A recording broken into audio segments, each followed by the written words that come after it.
Hello friends, and welcome back to a special bonus episode of the Jank Tank. My name is Timothy Zaccanino. I've got with me just one of the boys on the line. Teld is here to talk with us about some Peasant Cube, something we wanted to do for the last couple sets, a Peasant Cube review of the latest set, in this case Modern Horizons 3, but it's hard to get the time to actually sit down and do a Peasant review after doing the mainline review as well. But Modern Horizons 3, I think we agree, way too sweet for us to pass up on this opportunity. So I like I said at the end of the last episode, if you listen to our mainline review, I'm not promising you there's going to be a Peasant Cube review for every single set, but we are going to do it for Modern Horizons 3. So this is going to be a bonus episode. We're skipping all the usual riffraff. Just remember the Discord server is where you can come chat with us about what we're talking about today. Wherever you're listening to this podcast, there will be a link to the Discord server where you can come play Cube with us, practice, and give us your feedback on the actual cards and let us know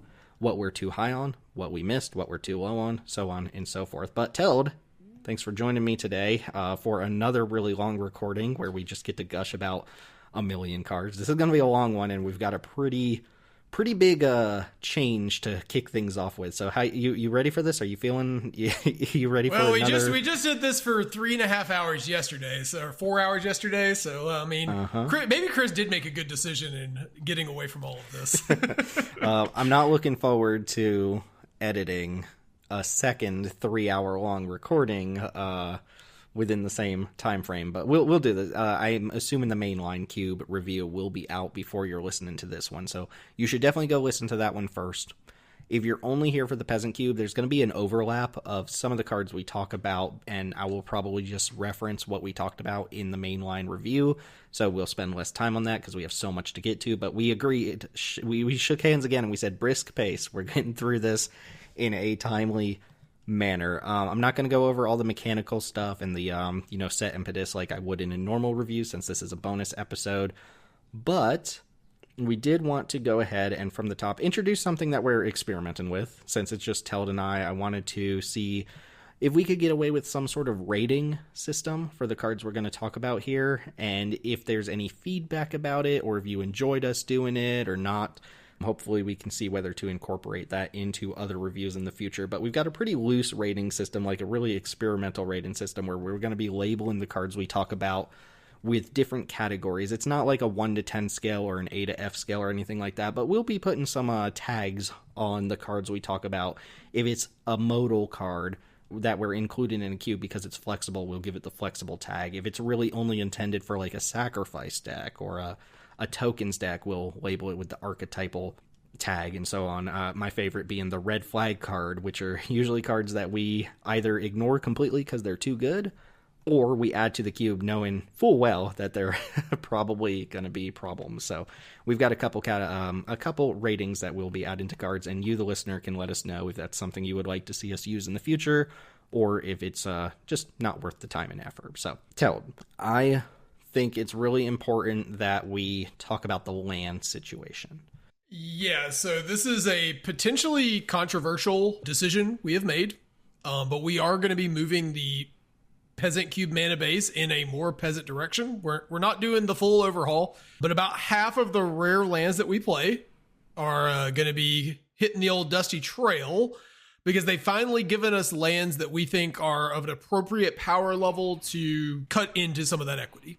Just a little bit of backstory here at the top, and we're going to spend more time on these lands than we will on a lot of the other cards in this review. But from the very beginning, when Chris and I first made this Peasant Cube back in, 2019, 2020, whatever it was, we started under the premise of playing all rare land cycles. Nothing that gave you any sort of like strategic advantage or archetypal advantage, but just good mana fixing, because we wanted people to just play with good lands. We didn't want to play with a bunch of guild gates and a bunch of tap lands that gain a life and stuff like that. So the usual peasant only mana bases are just bad. Like, they're just a bunch of slow lands, a bunch of tap lands that offer no utility, and that's okay for people who want to do that. That's what you need if you want to be a quote-unquote true to peasant cube, where everything is literally a common or uncommon. We decided to go with a bunch of rare lands just to make mana better. But like Teld just said, I think Modern Horizons 3 is introducing for the first time actual common and uncommon lands that I'm comfortable playing in a Peasant environment that isn't just like a bad tap land, right? So the reason to play rare lands was never just that we wanted to play really good lands. It's that we didn't want to play bad lands. Well, the card bad lands would actually be awesome. I was like, is he going to make the joke? He made the joke. So yeah, what we're doing here is something experimental. We are not 100% confident that this is something that needs to be done or should be done, and we're going to really look to player feedback to see how they respond to it. But the two cycles that we're talking about here are the landscapes. These are the lands that tap for colorless mana, or they can sacrifice to go find one of 3 different basic lands. And they also cycle for one of each of the corresponding colors. So just for example, Perilous Landscape is a common land that taps for colorless. You can sacrifice it to go find an island, a mountain, or a plains, a basic island, mountain, or plains, put it onto the battlefield tapped, and you can cycle it for blue, red, white. So kind of like a common triome. Obviously not as good as a triome, but the common equivalent of what you would expect a triome to be at common, you know? Previously, we had seen, the hideout lands, which had similar effects to these with some minor upside downside comparison, but these come into play untapped and can also tap like a Shire Terrace for colorless mana, which doesn't sound like a huge deal, but actually that's the reason ththese lands are going to be taking this place is that you can now play a tap land on turn 1, play this untapped on turn 2 and be able to cast a spell that, you set up on the previous turn. So I think that gives these a lot of flexibility in when you can deploy them, which has me pretty excited about them. Yeah, and the cycling costs are restrictive. They're 3 different colors, so like if you're a 2-color deck, you're not going to be able to cycle it some amount of the time. The mana fixing's a little bit slower if you need to actually tap it, because then it's just basically a restricted, Evolving Wilds, Terramorphic Expanse, whatever. But the fact that they do tap for mana up until the point that you actually need to sacrifice them is fine. And we've seen with the fetch lands, which we dabbled around with in Peasant, probably shouldn't have, but we did play them. Lands that send themselves to the graveyard do enable certain synergies, things like Descend and things like that. So I'm personally excited about these. I think they will encourage more 3-color decks or more 2-color decks with a splash, even though they do technically make the mana slower, which is also the case with the MDFCs. We are introducing all 10 of the hybrid colored MDFCs in Modern Horizons 3, which if you don't know, there's 1 per color pair. They all have a land on the back that is basically just an enters the battlefield tapped land that taps for one of 2 different colors. And then they have hybrid spells on the front, which are not all created equal, but I think it would behoove us to just very briefly run through all 10 of these and kind of label which ones we are actually excited for, which ones are here to complete the cycle, and so on. It is worth noting, because these are spells that a lot of decks can cast on the front, it does mean that somebody might poach your mana fixin', right? Like the green-black one is just a good card that a mono-green deck could take, or like a Simic deck could take. But if they do take it as a card, that means there's 1 less green-black land in the card pool that you could get your hands on if you're the Golgari player. So there's a little bit of push and pull to adding these.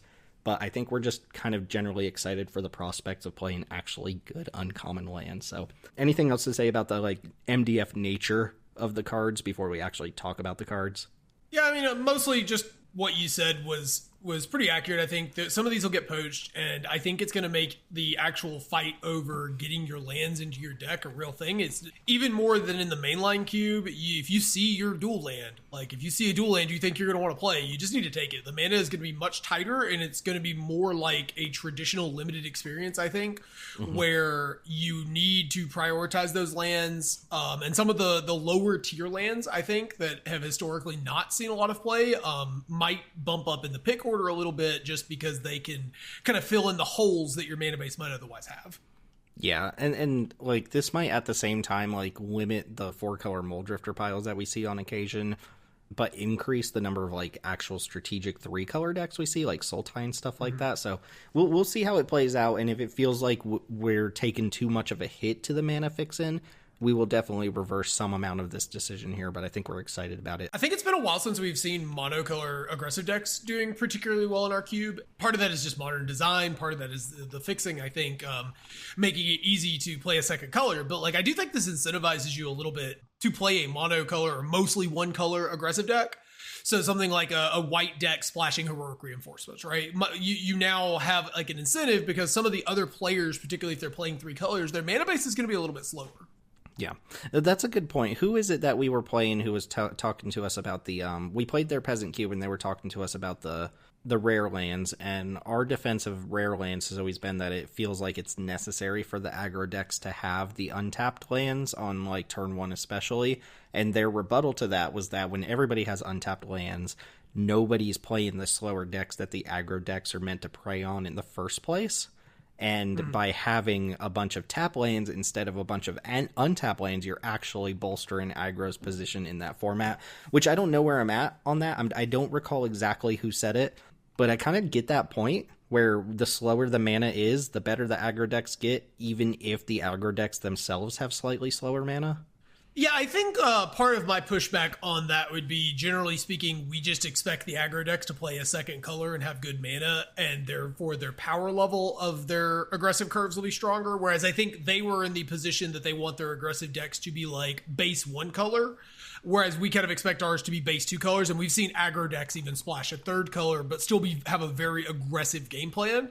So I think it may be just a difference in how we've designed it, but I do think like these very focused 1 color or barely 2 color decks are getting a bump from this. So, okay. I mean, I'm just excited for these actual peasant playable lands that make your mana bases more fun rather than it just being an array of different like untapped lands that are all mostly interchangeable.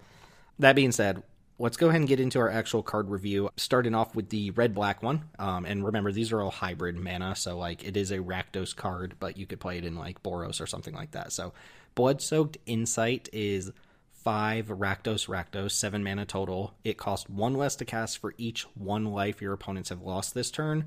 Target opponent exiles top 3 cards of their library until the end of your next turn. You may play them, and you may spend mana of any type to cast them. What are your thoughts on this one? This is like just a good late game grindy tool. Do you think this is one that people are actually going to be casting? I think this is the hardest to predict card of the bunch because, okay, you get till the end of next turn. So like if we spend our mana to cast this, our aggro deck's not hitting 7 mana, right? Just in general. No. So maybe our control-y decks are going to do this. They're going to cast, take a time walk themselves, cast 7 mana, and then cast all the spells next turn. But this card is also an extremely good snowballing card. Like, can you imagine the situation where like turn 4, turn 5, you smack your opponent for 5 and then cast this and like draw 3 cards? I mean, if you ever get this down to like 2 or 3 mana, it's amazing. And if you ever have to pay full price, it's really bad. Yeah. Now, one thing does need to be mentioned in Peasant, it's not quite as noticeable as in the unrestricted queue, but once you hit these more cultivated environments, I do think these play your opponent's cards get a little bit worse on average because you and your opponent might have diametrically opposed game plans, right? Whereas in like retail limited, very frequently it's just play the good cards. If you're playing against a red opponent, right, they're probably going to be the one with this. But if you're like a more control-y, grindy deck and you play this card, you could whiff. I don't want to spend too much on the intricacies of that, but I think this card's kind of hard to grok. I could see this card being almost unplayable as a spell, or I could also see it being like one of the best of these. It's really one of those ones that I need to play before I get a good feeling for it, I think. Absolutely.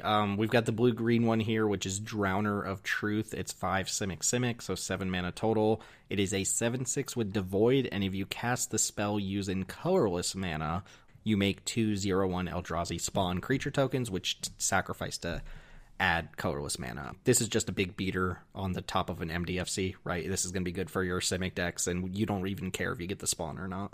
Yeah, this is peak MDFC design. It's a land in the early game. It's a big expensive thing in the late game, and like if we were able to get the colorless mana, we even get more blockers in case they have a Doomblade. Card's awesome. I will say, brief aside for constructed, this card is nutso with Ugin's Labyrinth because it's a land, and if you have the Labyrinth in hand, it lets you turn your Labyrinth into the Soul Land feature. So this just fits right in your mana base.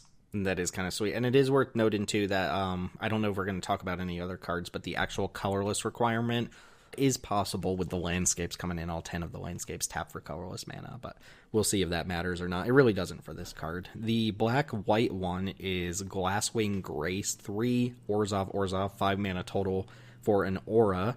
Enchanted creature gets +2/+2 and has flying and lifelink. This is one of the ones I'm least excited about, and it's here mostly just to complete the cycle and make sure it's symmetrical for the time being. Not an absolutely terrible card to have stapled to your land. Like, this is the type of card that might be able to steal a win, but it's not really synergistic or anything. It's just kind of like free rolling here in the MDFC slot. It's not, but I actually expect this to be a card that steals a lot of games and has people complain. I've repeatedly mentioned one of the problems the black-white deck in our cube actually faces is that it sometimes struggles to kill people because it doesn't have quite as much indirect damage as like the Rakdos or Boros decks do. It's not quite as explosive. It's more of a grindy tool. And this is exactly the kind of like, turn 6, turn 7, like game's looking grim. Your opponent's sitting at 5 and like, you suit up your 3/3 and kill them. So like, I expect this card not to be amazing, but I do expect it to kill people out of nowhere and them to complain relentlessly about it. Yeah, for sure. Legion Leadership is the Boros one. This is 1 in a Boros mana, 2 mana total for an instant until end of turn. Double target creature's power and it gains first strike. This is just a combat trick, but it's a like pretty decent combat trick that should win you combat. Not too much else to say on that one. Yeah, love me a good combat trick. Yep, we both really like the green-black one. This is a single Golgari mana for an instant. Revitalizing a Repast is the name of the card. Put a +1/+1 counter on target creature. It gains indestructible until end of turn. And what I like about this one is they didn't overcharge for the fact that it's an MDFC. This could have easily cost 2 mana, but they just gave you a good protection spell, like a Snakeskin Veil-esque protection spell attached to an MDFC, and it's flexible, fits into a lot of different decks. So that one should just be really good, right? Yeah, it is wild to me that this costs green or black. Like, this actually feels like it's cheaper than this effect normally goes, like, because you can fit it in either color. I think the Drowner will see more play for the line I mentioned with Ugin's Labyrinth and Modern, but I think this is the best of them just strictly on what the spell gives you to its mana cost. Yeah, I'm excited about that one. That's going to be I like these combat tricks, too. Tyvar Stan's been such a good card in all the different cubes that we've played it in, and this is MDFC Tyvar Stan. Kind of. Not exactly, but kind of. Blue-red has Rush of Inspiration. This is 1... Is it 3 mana total for an instant, draw 2 cards, and then discard a card at random unless you pay 2 energy. Worth noting, we are going to talk about some subset of energy cards, but that's not really a draw here. This is just an MDFC that lets you filter cards in the late game, gives you some acceleration. It's not exciting. We wouldn't play this as a straight-up Is It card if it didn't have the land on the back, but it does, which bolsters it by quite a bit. Like, decent little card, and Is It loves its graveyard. It loves, just casting spells that cantrip into other spells, so it seems decent to me. Yeah, this will be good in the Spellslinger Is It deck, but if you are playing a control deck and you are playing this, keep in mind that some percentage of the time you are going to discard your Rise from the Tides and you're going to feel tilted. Yeah, the Dimir deck, too, can pick this up, which I do like the flexibility of these. The Dimir deck really cares about filling its graveyard with spells. Yeah, I don't think the aggro Is It deck's going to care as much because you just want the card churn, but yeah, the more controlling decks that need to line their cards up are going to... This is going to be a rough one to cast because sometimes you're going to need to. Mm-hmm. Selesnya gets Strength of the Harvest, 2 in a Selesnya, 3 mana total for an aura that gives the enchanted creature +1/+1 for each creature and or enchantment you control. And I wasn't initially excited about this, but our green-white section in the cube is basically go-wide tokens. So this is an aura for 3 mana that can easily give like +5/+5 or something like that, which is not a card we would play on its own, but that's the glory of these MDFCs. You get to slot them into your mana base, and sometimes they come up, and if they don't, you just play them as a land, and you were never hurt from them. So I kind of like the way this one just kind of naturally fits into our section. It's not going to be a card that you're like excited to put in your deck per se, but I do think there's going to be a number of situations that comes up where you just slap this on something with Trample or Flying and just like one-shot your opponent. You get in those long grindy games. So. This always gives a minimum +2/+2, right? Because it has to be on a creature, and it is an enchantment, so that's 2 right there, and it's not too hard to give more than that. We've got Stump Stomp, which I think everybody kind of agrees is probably the best one. It's 1 and a Gruul mana, 2 mana total for a sorcery. Target creature you control deals damage equal to its power to target creature or planeswalker you don't control. So just straight up Rabid Bite, which I think they've been pushing those effects to the point where Rabid Bite is no longer like the de facto common removal. We actually get better than Rabid Bite at uncommon these days, but this is just Rabid Bite repurposed as a flexible, easier to cast MDFC. Like, this is just good removal. This is just strictly better Rabbit Bite, where the upside on this is that you can cast it in your mono red deck, and it is a land. I don't really expect to see too many mono red decks play this, but like maybe, it is a cheap removal spell that can kind of bolster your land count. I think this is worse than a Revitalizing Repass, but I think it's close. Those are the two that kind of stick out to me as like actually pretty good cards. And it's a removal spell. I'm not going to spend much time talking about it, but like removal spells that fit into your mana base are nice. Yep, fantastic. The blue-white one, this is the ugly duckling of the bunch. It's Suppression Ray. 3 Azorius, 5 mana total for a sorcery. Tap all creatures target player controls. Ooh, target player, you can target yourself. You may pay X energy, then choose up to X creatures tap this way and put a stun counter on each of them. So ignoring the energy thing, which like, yeah, if it comes up, but it's not something we're building around. We're not incidentally adding energy for the purposes of this MDFC. This is just 5 mana to tap all of your opponent's creatures, which is not really a good effect, especially when you're not actually like locking them down. But I could see a world where, like, you're some sort of tempo aggro blue-white deck, or you're an actual, like, mono-white aggro deck, and this is, like, an MDFC. You can slot out a planes in your deck and have a potential, like, I'm going to win the game right now button that gets past all your opponent's blockers. So I'm not crazy about the energy text on this one. But, again, we wanted to play the full cycle just to kind of keep things symmetrical right now, so this one makes the cut, even though it's, I think, like, the easy, least desirable of the bunch here. Yeah, I mean, this is, like, technically it's a land that adds to your count for Rise from the Tides, and if you have Rise from the Tides, you could, like, one-shot your opponent with it but, like, this is, like, probably fine in white aggressive decks overall, and, like, this is like the one hesitation I have with this change, actually, because I think if this were closer to like Strength of the Harvest or Glasswing Grace, then this whole cycle would just be bangers. But we'll see. This one's going to be like pretty good in some of your curve out aggressive decks. Yeah, we'll see how it plays out. I think I have the same hesitation where it's like it would have been really goofy to play 9 of these or 8 of these and not the other 2, and just have like a rare tap land or dual land in place of those. I value the symmetry personally, even though I understand it's not necessary, but we're just starting off with all 10. We'll see if Suppression Ray surprises us. It is the type of card that can just win a game too, so it's not like a complete dud. The last one is Waterlogged Teachings. This is the blue-black one that we actually talked about in the mainline cube.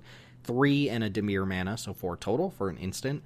Search your library for an instant card or a card with flash, reveal it, put it into your hand, and then shuffle. So a instant speed like Mystical Teachings, find a flash card, find an instant.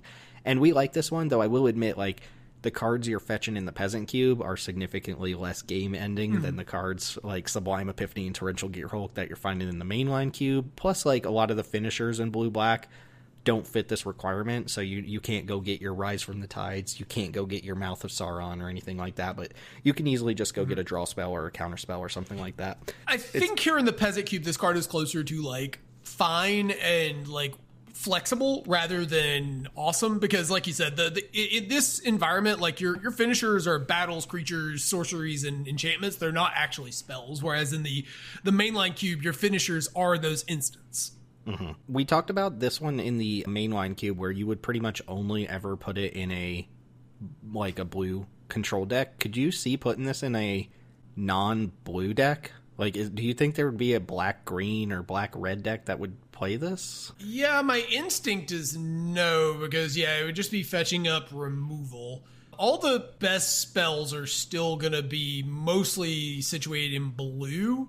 Yeah, I mean, maybe you're playing this in, like, a blue-white deck. I mean, you'd still beat a blue deck, obviously, but you could go fetch, like, a Getaway Glamour or something like that. That's, like, a little bit of a power outlier as an instant. But, yeah, I think just generally speaking, the card quality in terms of what you're fetching is a good bit worse in this environment, and it gets much worse outside of blue, I think. Yeah, I think so as well. And a couple notes on the MDFCs, which apply to all of them in general, but they raise the stock of cards like Core Skyfisher, like cards that can just pick up permanents. And then they also, it's kind of nice when your cards like Eternal Witness and your Shipwreck Dowser, like these regrowth type effects, can actually pick up lands. Or, you know, you have something that's like, look at the top 3 cards of your library, like an Augur of Bolus. Now being able to find a land is a really nice addition. So the MDFCs just play very, very well. We'll talk about a couple more mono-colored ones here as well. But I think we're just, in general, excited about the land change overall, which takes a huge chunk of this review to talk about. But I think that's just such a fundamental shift from how we've played our Peasant Cube that it warrants actually going into depth about it. With all that being said, Teld, I feel like I've been reading all these cards off. Do you want to go ahead and kick us off with white? And remember, the name of the game here is Brisk Pace. We've got so many cards to talk about, and it's Peasant Cube. Like, a lot of them are going to be easy to grok. So let's just let's start firing off some cards here. Talk to me about what role they play, or what label we gave them, and just talk to me about the cards. Let's go ahead and kick off with Indebted Spirit. All right, yeah, so Indebted Spirit is a single white mana for a 1/1 enchantment creature with Bestow for 2 and a white. It has Afterlife 1, which is when it dies, you make a 1/1 spirit token with flying. Bestow allows you to cast it as an enchantment. Then when the enchanted creature dies, it comes back as the creature. So the enchanted creature gets +1/+1 and has Afterlife 1. So you can play this as a Doom Traveler. That's basically strictly better. You could also bestow this onto a creature where you give it, for 3 mana, you'll give it +1/+1 in stats, and then eventually it'll end up being 2 1/1 flyers. I would say this is kind of archetypal. I want to say Forever card in this kind of vein. I wanted to say that too, but I was like, maybe not. Like, that's going pretty high on it, but I think we're excited about the card. Yeah, I'm going to stop short of saying that it's a Forever card, partly because we no longer support white-black as a sacrifice deck. So, like, there isn't a necessarily clear home for this card, but I do think it's very good, and it'll probably get by just on rate. Yeah, I mean, if you bestow this and it lands, first off, if you bestow it and they kill the creature out from underneath it, you still just get the Indebted Spirit, so they can't blow you out like they would with a normal aura. Second off, if you bestow it successfully, you're given an enchanted creature +1/+1. When it dies, you make a 1/1 flyer, and then you get Indebted Spirit. When that dies, you make a 1/1 flyer. So for a total investment of 3 mana, you're giving a creature +1/+1 and making 2 1/1 flyers. That's a Lingering Souls there, buddy. Like, that's a good card for something that you can also just throw out as Doom Traveler, a 1/1 that dies into a 1/1 flyer, which has always been like kind of a fine card itself. So they really power crept Doom Traveler here. And, I mean, made a really cool card. It's an enchantment, which might matter for certain enchantment synergies. And I just love the way Modern Horizon sets play around with, like, combining mechanics, Bestow, and Afterlife on the same card. Really cool. Yeah, they do kind of, especially at the common and uncommon level, these sets do sort of feel like a love letter to Magic of sorts. Like, you can tell the designers were having a fun time, like, piecing together different mechanics from Magic's history. And you really kind of see them play around with naming conventions and with mechanics, which is really fun. Yeah, I mean, our next one here is another example of that. It's Bestow and Landfall in the same card. So Glyph Elemental is going to be a little bit of a role player. Role player is going to be a very commonly used bucket here for cards that aren't, like, meant for a specific deck, but can kind of fit in a lot of different decks, and they're just good, like, curve toppers or curve creatures, things of that nature. But we've got Glyph Elemental, 1 and a white for a 2/2 uncommon elemental. It is also an enchantment creature with Bestow for 1 and a white. It has a landfall ability. Whenever a land enters the battlefield under your control, put a +1/+1 counter on the Glyph Elemental, which notably, it gets the counter regardless of whether it's a creature or an aura. You always put the +1/+1 counter on the elemental itself. And if you bestowed it, the enchanted creature gets +1/+1 for each +1/+1 counter on Glyph Elemental. And you can kind of see the trickery they did here, where you basically get to store up all the +1/+1 counters on this, which pumps the creature it's attached to. But if they answer the creature it's attached to, you now have the Glyph Elemental, which still has all those +1/+1 counters on it. So really clever design there. And I mean, overall, the package here is a 2-mana 2/2 that grows with landfall, which is already a good card. And if you bestow it onto something, like, you're making something else a huge problem that will die into another huge problem. This is a sweet card. This card seems like a banger. Like, I actually feel like this one, if I was going to put a tag on a white card in this section that's like Forever card, this has to be like the one that I would be the most confident saying that with, I think. Mm-hmm. I mean, bear isn't where it used to be, but, like, this is only a bear for a turn. If you even just played on card, right? You just play as a 2-drop, and then on turn 3, it's a 3-drop, or it's a 3/3, I mean. Like, 2-mana 3/3 is still a premium stat line in this particular environment, and honestly, most environments. If you bestow this on, like, your 1-drop on 2, and then, you start pumping it, like, you're building up a bigger creature while storing up those counters for the future. And then, like, we used to play a card, what was the name of it? Something Fletchling. Fearless Fledgling, I think. Yeah, and that card was all right, but the problem that card had was if it ever got bounced, right, your opponent ever got rid of it, it came back down as a 1/1 and did almost nothing. But this card doesn't have that problem because a 2/2 still rumbles, right? It's not like premium or anything, but a 2/2 is not a 1/1. You don't have to have a land for this to be a real card. You just replay this and it'll trade with something. Yeah, now here's the question. If you have this in your hand and another 2-drop that's like an equivalent 2-drop, do you play that 2-drop first and then try to bestow, or you just run this out and then like hit your land next turn and just start smacking for 3? Obviously, this is contextual, but I mean, I think I'm gonna probably be incentivized to play my other 2-drop and then go for gold there. If you have a landscape into this and you just like immediately give a creature +2/+2 and then stack up a 4/4 underneath it, that's gonna be a pretty good turn 3.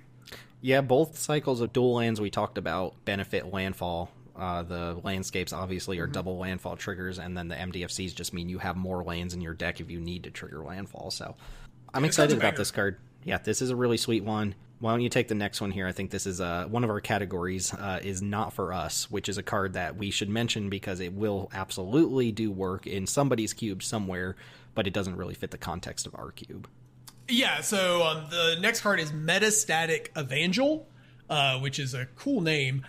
It's 1 and a white for a Phyrexian Human Cleric. Those are some good creature types to have on a white 2-drop. Whenever another non-token creature enters the battlefield under your control, you proliferate. And did I mention it's a 3/1? So this card is just fantastic. You're going to have a ton of things in certain environments where if you're playing a +1/+1 counter theme, if you're doing anything with like incubate tokens, if you're doing anything with anything counters, energy, whatever, proliferate's got your back. And this is one of the more open-ended versions of that proliferate sort of effect that we've seen.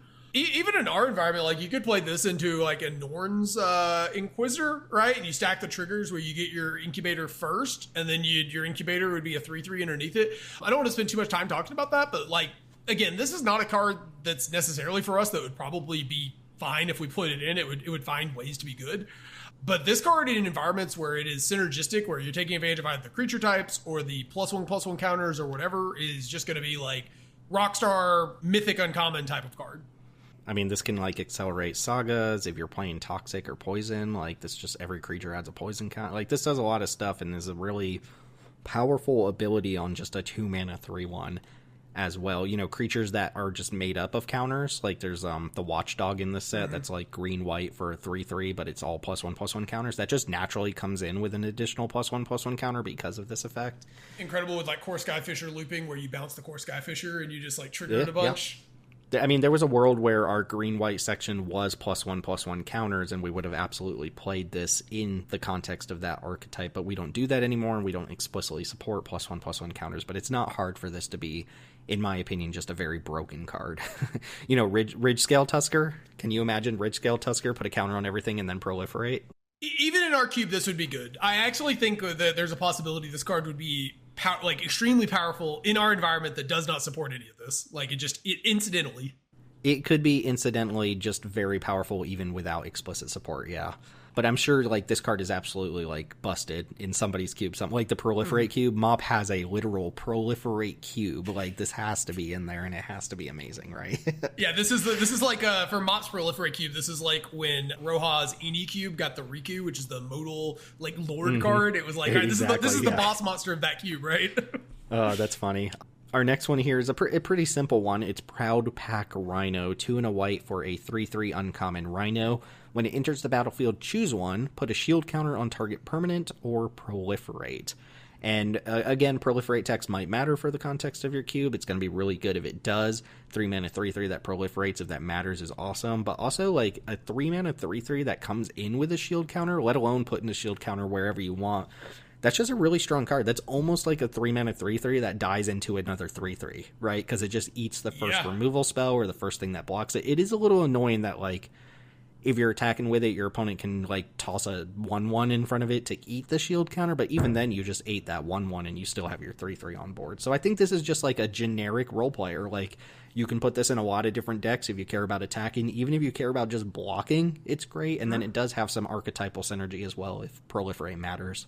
Yeah, low-key blink payoff where you can put up a bunch of shield counters on your creatures. There's, I mean, really, really flexible. Yeah, this can put a shield counter on any permanent too. So like if they're trying to kill your Bastion of Remembrance or something, just first example off the top of my mind, then like yeah, you could save it potentially. Yeah, this is a way of also like converting a ephemerate into a wrath protection. I doubt you're going to play this in cubes that have that, but you know if your opponent usually ephemerate's like one weakness is if your opponent just says Wrath of God, you don't get any options there, but you could ephemerate this and then put a shield counter on something that matters. So. The proliferate too, like we used to play the 3/3 that land searched and then had proliferate text in green. And that does come up. Like sometimes you're going to want to click proliferate because like you played a Ridgescale Tusker and then you follow it up with this and like you buff your board up. That's good when you do that. Why don't you take the next one here? Because I think we went on the world's shortest journey on this card. Like it was really like a journey of discovery that took about 5 seconds. Yeah, so the next card is Airy Auxiliary. It is 3 and a white for a 3/3 flying bird soldier, and when it ETBs, you support 2, which means you put a +1/+1 counter on each of up to 2 other target creatures. Can't target itself, and you can only put 1 counter on each creature, but you put it on 2 other creatures. And the reason the journey that we had is this is a strict upgrade over a card we were already playing called Angelic Quartermaster, which was 3 white for the same card. So literally just shaving a white mana off. But we sat there and we looked at it and we're like, huh, this card looks pretty good. What do we find a cut for it? And then about 5 seconds later, we go, hey, wait, isn't this just Angelic Quartermaster? This is just that other card. Yeah, it's a whole mana cheaper. Yep, and it's a rarity downshift as well. Yeah, strict upgrade is one of the roles will be assigned into cards, and I think this is the only like actual. No, there's a couple other strict upgrades as well, but this is not even like that exciting of a card, but it was just an upgrade for us. And then we've got, Witch Enchanter. You know. Yeah, I've already made that joke. Yeah. Yeah, but some people here might not have listened to the other thing. Right. Anyway, Witch Enchanter, Disenchanter. There you go. All right, so Witch Enchanter, we talked about this in the mainline cube as well. This is the 3 and a white 2/2 uncommon human warlock. When it enters the battlefield, destroy an artifact or enchantment an opponent controls, so a more expensive Reclamation Sage, but it is on the back of an MDFC. And notably, the mono-colored MDFCs in this set, all of them, you can pay 3 life to have them come in untapped, which is a really big cost in my opinion. But like you don't have to do that. Even if this was just a tap land on the back, I'd be fine having a Reclamation Sage hiding in my mana base. And the fact that you can play it untapped is even better. This was like these are all mythic rares that did this the last time we saw this too, and now they're on uncommons, which is wild. Mm-hmm. Yeah, enchantments are pretty big players in Peasant Cube too. There are some really busted enchantments, like a lot that we've actually cut as well, like Weaponize the Monsters, Abiding Grace, Warlock class. But it feels like some of the strongest things you can do in our Peasant environment, and a lot of Peasant environments revolve around artifacts and enchantments. So having like just a dedicated way to destroy them that any deck could put in to its mana base is really nice. I like this one. It's not super flashy or anything, but it's a good effect, and I think a good, healthy card to have floating around the cube. Yeah, I think this was my favorite of the MDFCs in terms of design, just because this is the sort of card that I don't always want to actually have to make room in my deck for, but I always want to have access to, if that makes sense. And this like accomplishes that by allowing me to play it in a land in the matchups where I don't want a Reclamation Sage. Absolutely. We've got another not for us card here, and it's also a flexible one. I'm going to give the flexible category to anything that's modal and has appeal because you can choose different modes on it. But this card is Thraben Charm, which is 1 and a white for a common instant. Choose 1. Thraben Charm deals damage equal to twice the number of creatures you control to target creature. Destroy target enchantment or exile any number of target players' graveyards. And while this is a really good mobile spell that's like, you know, half disenchant, half Bojuka Bog, half like removal spell, the reason it's a quote-unquote hashtag not for us card is because we don't really like the concept of like instant speed, like mass graveyard hosers in the context of our cube, because we do support a lot of explicit graveyard decks where firing something like this off in response to a reanimation effect basically just kills that opponent on the spot. Which is if we're gonna have instant speed graveyard interaction, we like to limit it to one shot and preferably face up. It isn't always, because we do run cards like Cling to Dust that are occasionally like blowouty surprises, but when it's relegated to like a single card at a time, you can kind of mitigate that a little bit. trying to not have too much graveyard hate while leaving enough to interact with, but this just doesn't do any of that. It just sweeps your opponent's entire graveyard. And so, like, if they cast a Rise from the Tides that they've been spending their entire game building up, and you win with a 2-mana play, that's going to feel really bad, and you're not going to feel like you really got them. I mean, you will, but, like, it's not going to have contributed to, like, an interesting game, right? Your opponent's control game plan with, like, one win condition in their deck just got countered by, like, a 2-mana common, and that's just not fun. Yeah, it's not something we want to do given how heavily we promote those graveyard decks. Like, people love building around Spider Spawning, and I think it's healthy to have graveyard interaction, things like Scrap Gorger and Cling to Dust, like ways to interact with the graveyard. But when your opponent casts Spider Spawning and you respond with an instant that they didn't know about and exile their entire graveyard, not only do you kill their Spider Spawning, it does nothing, you probably time walk them, you ate the rest of their graveyard, but you also probably killed another card or two in their hand that was relying on the graveyard. Like, that's just too feel bads for too specific of a matchup, even though the rest of this card is fine. And if you're playing, like, the type of Peasant Cube that has, like, actual reanimate, animate, dead type stuff, then maybe you do want something like this to keep that sort of thing in check, but we're not doing anything that deep. So the complete instant speed graveyard hoser at this cost, not something we wanted, despite recognizing Thraben Charm's a perfectly good card for Peasant Cubes. Yep. Next up, we do not have Devout Decree. We have Decree of Justice. What is Devout Decree? Whatever. Yeah, I wrote the wrong name. We're just all like AIing names these days, so we just make it up and hope it's the right name for the card. I think Devout Decree is like a color hoser removal spell. Anyway, yeah, Decree of Justice. Decree of Justice is a rarity downshift. This card was previously a rare, so it is 2 white XX for a sorcery that creates X white angel tokens with flying, and they are 4/4s. It has cycling for 2 and a white, and when you cycle it, you may pay X, and if you do, you create X 1/1 white soldier creature tokens. This card's just not good anymore, right? Like, I don't want to cast this. I can't think of a spot on the curve before, like, 8 mana where I'm like interested in casting this. The only reason I added this to the list is because I don't think it's very good, and I imagine people would be like, oh, why didn't you mention Decree of Justice, or did you know that got rarity downshifted? And I wanted to do due diligence and just talk about it, even though I think it's actually, like, just a really weak card these days.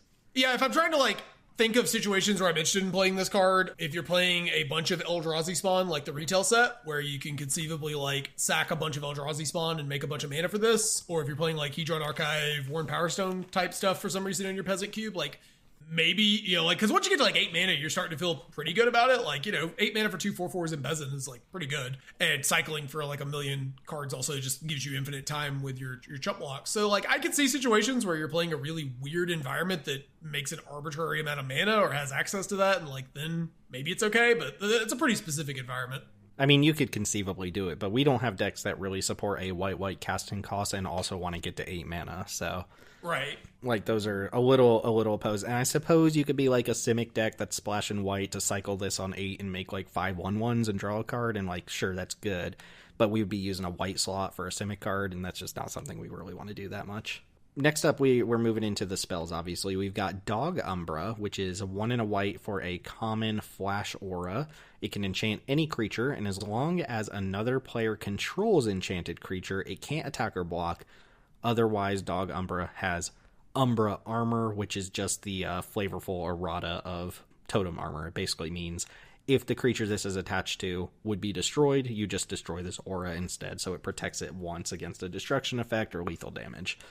I mean, this is a sweet modal spell. This is just flexible. It gets the flexible tagline here. It's either instant speed pacifism for an opponent's creature or a protection spell for your creature, and that's a nice little modal card. Takes 1 slot for 2 very different and useful effects. Yeah, I mean, it's kind of cool that they power crept this on multiple spaces, because, like, pacifism having flash is a lot better, obviously, and then also being able to double as, like, a protection spell is really cool. I also really like the Umbra Armor thing. Like, for those who aren't familiar, an Umbra is like the shadow spot, right? Like, so if you have an object and the light, the shadow spot that it creates, that's an Umbra. So the idea is, like, the armor is sitting between you and, like, the removal spell, which is, like, I think a better flavor than, like, whatever Totem Armor was. So big fan of the change on this, and I think this is a really cool card. Yeah, I think that I don't know the sensitivity thing behind Totem Armor, but I think it was literally just like Totem Armor was used because it was used on all animals, and it's like, oh, totem poles have animals on them, so, like, the change is fine. Like, I don't think anybody was actually offended or raging against this, but it's a fine little change. Actually, I think an upgrade too. You know where I really want to use this just one time is when somebody uses like Twisted Fealty or Ariet's Apple to steal your creature, and you flash this in on your creature, and when they control it, it can't attack or block, but then it comes back in under your control and it has Umbra armor again. That's adorable. Yeah, that's great. Yeah, I mean, they're just going to sack your creature though, so maybe that doesn't work, but it's kind of cool. Take away white with this last little removal spell here. Yeah, so the last card in white we have is Expel the Unworthy. This is 1 and a white for a removal spell. I did not discover until today that this was a sorcery. It has Kicker for 2 and a white. And you choose target creature with mana value 3 or less. If this spell is kicked, instead choose target creature. You exile the chosen creature, and then its controller gains life equal to its mana value. I'm going to be real with you. Like, I kind of assumed this was an instant when we were talking about it. And like, sick art, first of all. I just want to say this is like a really, really cool art. I love it. That being said, like, the modality on this is kind of most relevant for your slower decks. And like, as a sorcery, is this card bad? Because I just like assumed it was an instant. And even as an instant, I wasn't like crazy excited about it, but I was like, thought it was going to be pretty good. I mean, it's probably not bad, but it's certainly like not pushing above its weight class, right? Because you're paying 2 mana to exile like potentially a 3-drop, which is okay. But if you need to exile like a 4-drop with it, you're spending 5 mana to get rid of a 4-drop, and you're doing it at sorcery speed. So that's pretty weak. I also just assumed this was an instant because of the way it read. Yeah, like I thought the joke here was that it was good on the draw because, your opponent plays a 3-drop and then you kill it at the end of their turn and you're back to parity, right? But since it doesn't do that, like this is not, I don't know, this is like really clunky actually, because trying to kill a 3-drop with this, you have to go on your turn 3 and like now you have a mana floating.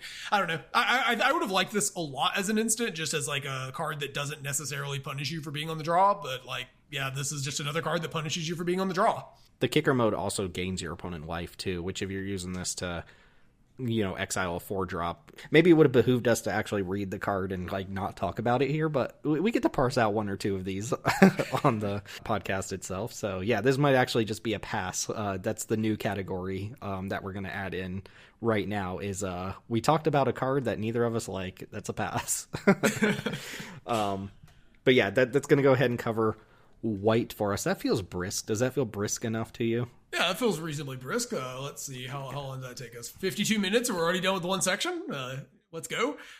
Okay, let's go ahead and move into blue here. We're starting off with a card that we're actually playing in the mainline cube as well. This is Emrakul's Messenger, 1 in a blue for a uncommon fairy Eldrazi rogue. Not sure when the Eldrazi and the fairies ever came in contact with one another, but they do like tacking on Eldrazi to any creature type they can. This is a 2/1 with Devoid and Flying. Whenever you draw your second card each turn, you make an Eldrazi spawn token that can sacrifice for a colorless mana. So 2 mana, 2/1 flyer that spits out like a chump blockable Lotus Petal type thing whenever you draw your second card each turn. We originally thought about passing on this for the mainline cube. Chris got really excited about it because we have all the looter effects. We've got a decent amount of looters and still play a decent amount of draw 2s in the Peasant cube, and this just feels like pretty good. We really like when our 2 mana, 2 power flyers have flash in the mainline cube. I don't think that's as important in the Peasant cube, and this just feels like decent value for decks that are able to cantrip, decks that are able to play draw 2s and stuff like that. Got a good body bolstering it up. And yeah, it's probably an archetypal thing where you want to be in a deck that has a bunch of draw and stuff like that. Maybe is it? I'm not sure actually what I think the best home for this is, but it feels like a card you could probably just slot into most blue decks and it'll be fine. Yeah, I mean, there's still a lot of powerful spells you can ramp into in this environment, Imperial Oaths and like Behold the Unspeakables and stuff like that. So I do look forward to casting this in the mainline cube and then telling Chris I think it's better than Ledger Shredder. I'm not getting into that right now. I'm not touching that with a 5-foot pole. It is worth noting some people, we don't really like the whole like cantrip creature, like fill in sections with a bunch of creatures that are just like ETB draw a card and that's their whole like purpose outside of their stats. But I know a lot of people build Peasant cubes where they're running cards like Cyril's Pac-May and Cloudkin Seer and just all of these cantrip creatures. And it is worth noting that this is a lot better when you're playing just a big slog of creatures that do that, right? Because you're going to be adding to the board while triggering, this ability with your, cantrip creatures. Giving and you stuff more like mana that, to cast more cantrip creatures and like just doing. Yeah. A lot of ours are more like Seagate Oracle type things where you're like getting some sort of selection and picking a card rather than actually drawing one, like just slightly more interesting cards than cantrip creatures. But I could see a world where you're just playing a cube full of cantrip creatures where this triggers constantly. So we'll see how that one plays out. I think this next card is the first forever card for me in this review, and I'm not sure how you feel about that because it's a kind of a miserable card, but we've got what are we calling it? Force Spike Bird. Hope Ender Coatl, the card that Chris's invitational card that he didn't even know he designed. 2 and a blue for a uncommon 2/2 Eldrazi Snake with Devoid and Flash and Flying. And when you cast this spell, counter target spell an opponent controls unless they pay a mana. So Force Spike on a Flash 2/2 flyer. We gushed about this a little in the mainline cube. Everything we said there is true here as well. And this card just seems excellent. Like, play around Mana Tithe, people. Yeah. I know we don't have Mana Tithe in our Peasant cube, but play around Mana Tithe. Your opponent passes with 3 mana up and at least one of them's blue. You have to at least account for the fact that this card exists. Yeah, I do think there's 2 things here. I think the body is a bit more relevant in this environment than it is in the mainline cube, just in terms of like how the stat line matches up with other creatures. But also, I do think Peasant does have a little bit less of like every turn people are curving out. It's very common for people to leave like a mana up because their curve didn't work out or removal didn't work out or whatever. I just find the curves like slightly looser at times in Peasant. And on top of that, I think it's a little more scripted when you pass with 3 mana up in your Peasant deck on turn 3 than it is in our mainline cube, where that's just a really common play because of all the flash creatures. A lot less of that going on in Peasant. It's very common to like not do that. And it's not like a dead giveaway, but I think this is a little more scripted or a little more obvious in Peasant. Still an awesome, probably forever card. Like, card looks incredible. I really want to Photoshop a picture of Chris's face right there on the front of it, as it is his invitational card. I do not hate draft basically ever, even if I think like a card is good against me.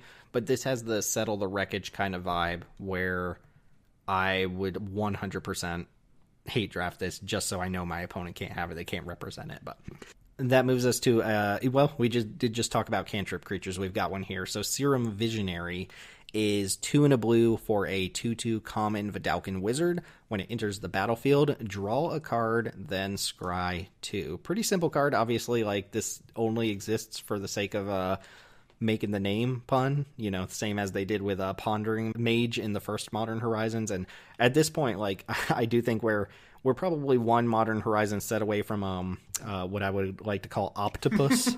You heard it here first, so if that card shows up, someone's definitely listening. But I don't know. This is not a exciting card, but it's a cantrip creature, and I think we're going to play it over Seagate Oracle just because Seagate Oracle is so tired and wants a rest. I'm not even convinced it's better or worse or whatever. But yeah, if you like your cantrip creatures, this seems perfectly fine. Where would you stack this up versus Cloudkin Seer? Like 3 mana 2/1 flyer that just draws a card versus ground version of that scries 2 after drawing the card. I think I actually might like this a little better. Cloud Concealer is probably a more powerful card, but I do value the selection, particularly in the kind of decks you're going to want to play this in. Cloud Concealer is kind of oftentimes stuck in this awkward spot where like your control deck wants the value creature, but like Cloud Concealer wants to be in a deck that wants to attack, and the control deck has no interest in that. Whereas this card has none of that confusion. It just like you play it, you're going to trade with whatever the first creature your opponent puts in front of it is, and it lets you set up for future draws. So, I mean, I do like that. I think this is, I don't want to say strict upgrade, but I think it's approaching strict upgrade over Seagate Oracle, unless you absolutely need a card that turn. Yeah, this card's cool. I mean, it's no Octopus, but we'll take it. I can't wait until Octopus is actually a card. You heard it here, though. Give credit where credit is due. Why don't you go ahead and take this next MDFC creature here? You added this one to the list. Yeah, so this is Hydroelectric Specimen. It is 2 and a blue for a 1/4 weird. It has flash, and when it enters the battlefield, you may change the target of target insert sorcery spell with a single target to this card. It has the same uncommon single color MDFC back, so you can bolt yourself to have it come into play untapped. This is a test card. It feels like a bit of a role player where it will work in a couple of different niches as like it can surprise block to gain you some life. It can absorb removal. I think this card's probably going to be really good into red, which I think is good because I think our non-Izzet blue decks in this cube tend to struggle a little bit with some of the red aggressive starts, and this is good against red on multiple levels. Obviously, flashing in a blocker to gain some life is better. They play some X1s that this blocks profitably. On top of that, burn tends to do 3 damage, and so if you redirect a burn spell onto this and it survives, that's going to be a +1. And on top of that, for the ultimate blowout, if you have this card up when your opponent goes for their Monstrous Rage, you get to Monstrous Rage your Hydroelectric Specimen, which that's living the dream right there. On the flip side, I think this card's miserable against green, right? It doesn't block any of their creatures particularly profitably. Fight spells have 2 targets because they target your creature and your opponent's creature. So, like, you're really just looking to get them on their Tyvar stand. But, like, I will say, don't stack all your modes into one creature on your Trash the Town. If your opponent has 3 mana up in blue, you'll get blown out. But you remember, you can target different cards with your Trash the Town. So, yeah, I like this as a test card as well, mostly because it's not like we're putting this in for any specific deck. It's just kind of a cool card. It's worth noting that this is literally an old rare from Magic Origins called Mizium Meddler. Like, it's literally the same exact card except bumped down to uncommon from rare with an MDFC on the back. So again, that power creep is real. Yeah, I'm trying not to gush about this one too much because I don't know how good it actually is, but this card is sweet. This is like one of my favorites of the MDFCs just because it's such a wild out there design. Mizium Meddler was a big pet card of mine in Magic Origins. I couldn't even say how good it was, but it's worth noting too, if you're the type of cube that has like an All That Glitters package or something like this card is so good against auras because it just snatches the aura out from underneath it, and then like you're enchanting this and giving this like +4/+4 or something. So I just want to say, unlike Mizium Meddler, it does not do that because this one only works with it's instant or sorcery. sorceries. Okay, so yeah, this card is really good against combat tricks. It's also decent against bounce spells. If you're playing against somebody who has a lot of bounce spells and you can just make them bounce this instead and then have it back in your hand. It plays well with the Quaddle that we just talked about, just 2 possible 3-mana flash creatures at the same point in the curve. So yeah, again, it's not archetypal. This is not a forever card by any means, but this is certainly a test card that seems pretty cool. And MDFCs are cool, people. We like MDFCs here. I will say the forever status of MDFCs is automatically a bit of a notch higher because I think, especially in Peasant, those cards are just so good for gameplay that, like, if this card ends up being like good half the time, right? Like, let's say it's not even good all the time, but let's say in like half your matchups it's like pretty good. This is probably like kind of close to forever because it's far more interesting than the other MDFCs that Blue has gotten previously. So, like, you know, we'll obviously have to see, but like I think this is like could be a sleeper over performer. This is the kind of card that's going to get people, and it's going to feel really good when you do. Yeah, it's really fun when you get to actually pull something off with this card. Next up is a reprint, a new to modern card here, despite me misspelling it. The actual name of the card is Shrieking Drake. It is a single blue mana for a 1/1 uncommon Drake. It has flying, and when it enters the battlefield, you must return a creature you control to its owner's hand. This is not a May ability. So we saw this recently with Nurture and Pixie. This is a little bit different because you have to return something. It doesn't grow. We are playing this as like another core Skyfisher type card, a more narrow one because it has to bounce a creature, and if this is the only creature you control, it has to bounce itself as well. I could be wrong, but I don't think we have any infinite combos with this. This is the type of card that like produces infinite combos very, very easily by just bouncing itself and recasting itself over and over again. You've noted that with like Oketra's Monument, like this can go off the same way it would with core Skyfisher. But I think we're just playing this as a 1-mana 1/1 that can like reset an ETB on a different creature, pick your creature up from underneath like a Pacifism aura or something like this. I'm not entirely sure this card's worth it, so I would label this as a test card. Yeah, as much as I love this effect, I do think this particular version of it's a little underpowered, but, you know, you asked me, you're like, are you interested in testing this? And it's like, well, it has the words return a permanent you control to your hand, so, like, yeah of course I am. I absolutely adore these effects. It would be so much better if you could pick up an MDFC or something with this, but you are limited to only picking up creatures, unfortunately. Yeah, this card's probably will be gone when Blueburrow comes around, if I'm guessing. But, you know, This is a kind of card that we'll test it and we'll see how it works. There's always the possibility that with cards like Clarion Spirit and with Oketra's Monument and stuff like that in the cube that, you know, this has some role play as just a flexible card that can trigger those like multiple spell cards or like multiple ETB triggers type of cards, and maybe sometimes it'll just pick up like a 1 or a 2 drop and play it just like you would with some of your other cards. But these effects are good at Peasant. I think this is the worst of them, by like a good margin on average. If we had leaned into like the blue-red like double spell thing with like Crom and Slick Sequence and stuff, I could see this being good too, because it's just an easy way to get a second spell every turn. Right. It does feel like the type of card where you need to put more work into it. You obviously can't just cast this and hope that a 1 mana 1/1's good enough. But if you pick this up and you tack a mana onto like your Serum Visionary to be able to rebuy your Serum Visionary, and you're left with a 1/1 flyer on board, that seems good enough.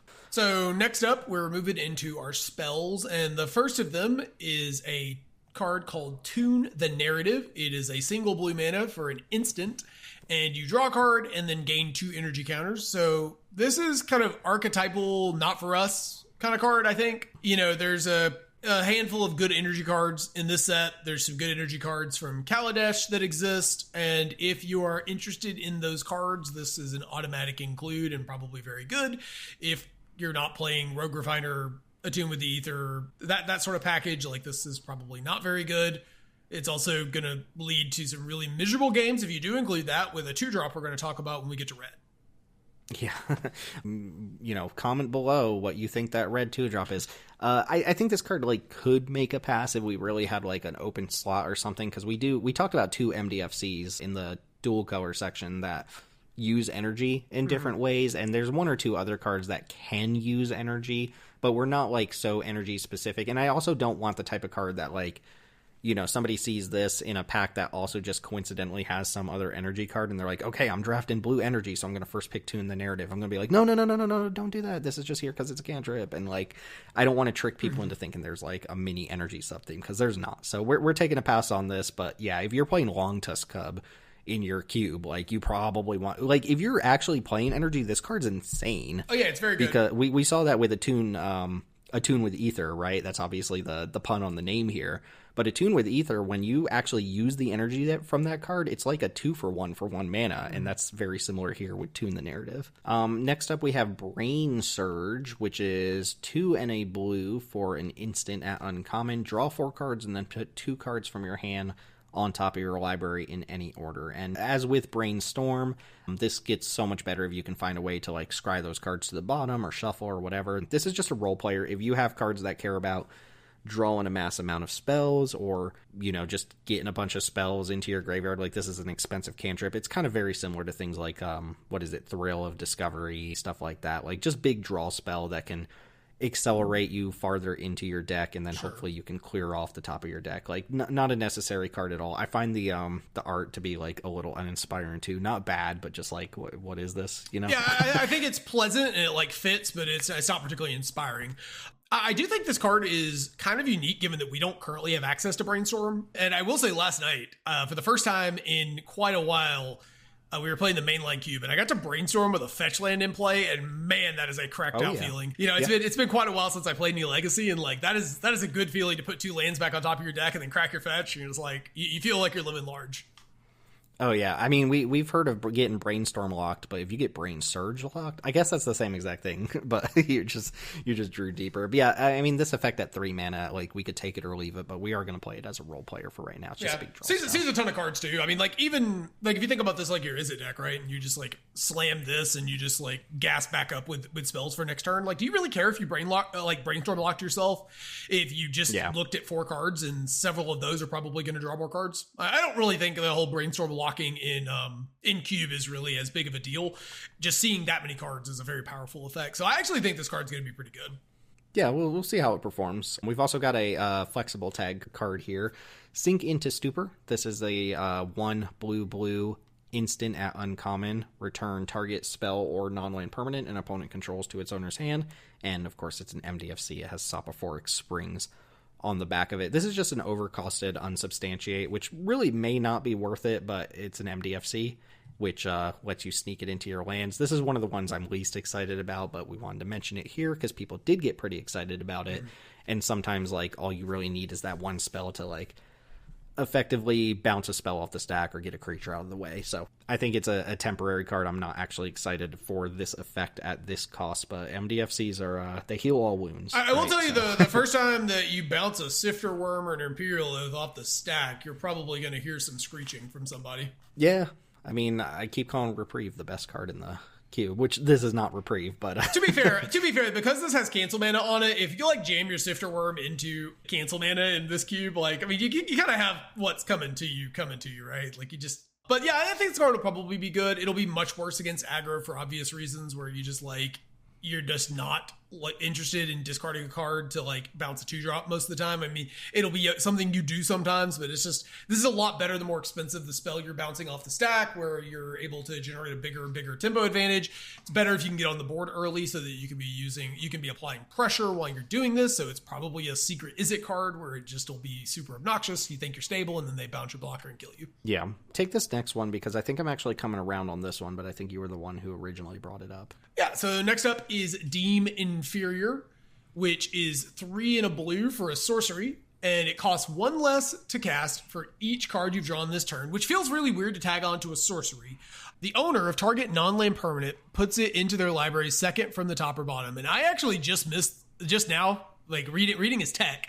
It's the second card, so they don't actually redraw this on the next turn, which actually makes this a good bit better than some of the other versions of this. I also just completely overlooked the fact that this is essentially a 3-mana spell. Like, it's a 4 CMC spell, but like, you always draw a card before you're able to cast this, so this will only ever cost 3 mana maximum, which is something I totally missed and reshapes the card quite a bit for me. Yes, I assumed when we were talking about it that you had caught that because we talked about. No, I thought we talked about. I'm fucking dumb, stupid. I'm dumb, man. Maybe it was Chris I talked with about it, that this feels weird that it's not an instant, because if it was an instant, that line of text would make more sense. There would be some percentage of the time that this didn't cost 3 or less. Yeah. But yeah, the floor on this is 3. So you just need to draw 1 card, and this gets down to 2 mana, which is really good for this effect. And my thoughts on it is, it's probably like passable at 3, good at 2, and incredible at 1, like, I guess. And the fact that like they don't redraw their card immediately is, I did not realize that was the what this card did, because like,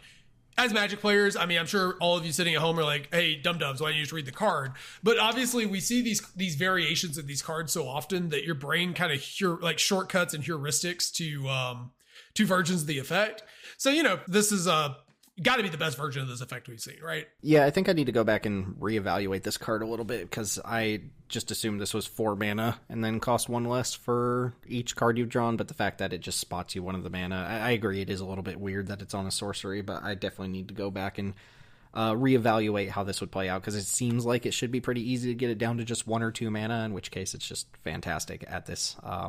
For this sort of effect, and I agree, putting the cards second deep, a lot of times your opponent's just going to put it on the bottom, and this will just spend a kill spell. Next card here is a not for us card, but this is Kozilek's Unsealing. I don't think I would, be able to sleep at night if I got through a Peasant Cube review without talking about this card at least. It is 2 and a blue for an uncommon enchantment with Devoid. Whenever you cast a creature spell with mana value 4, 5, or 6, you create 2/0/1 Eldrazi spawn tokens that can sacrifice for colorless mana.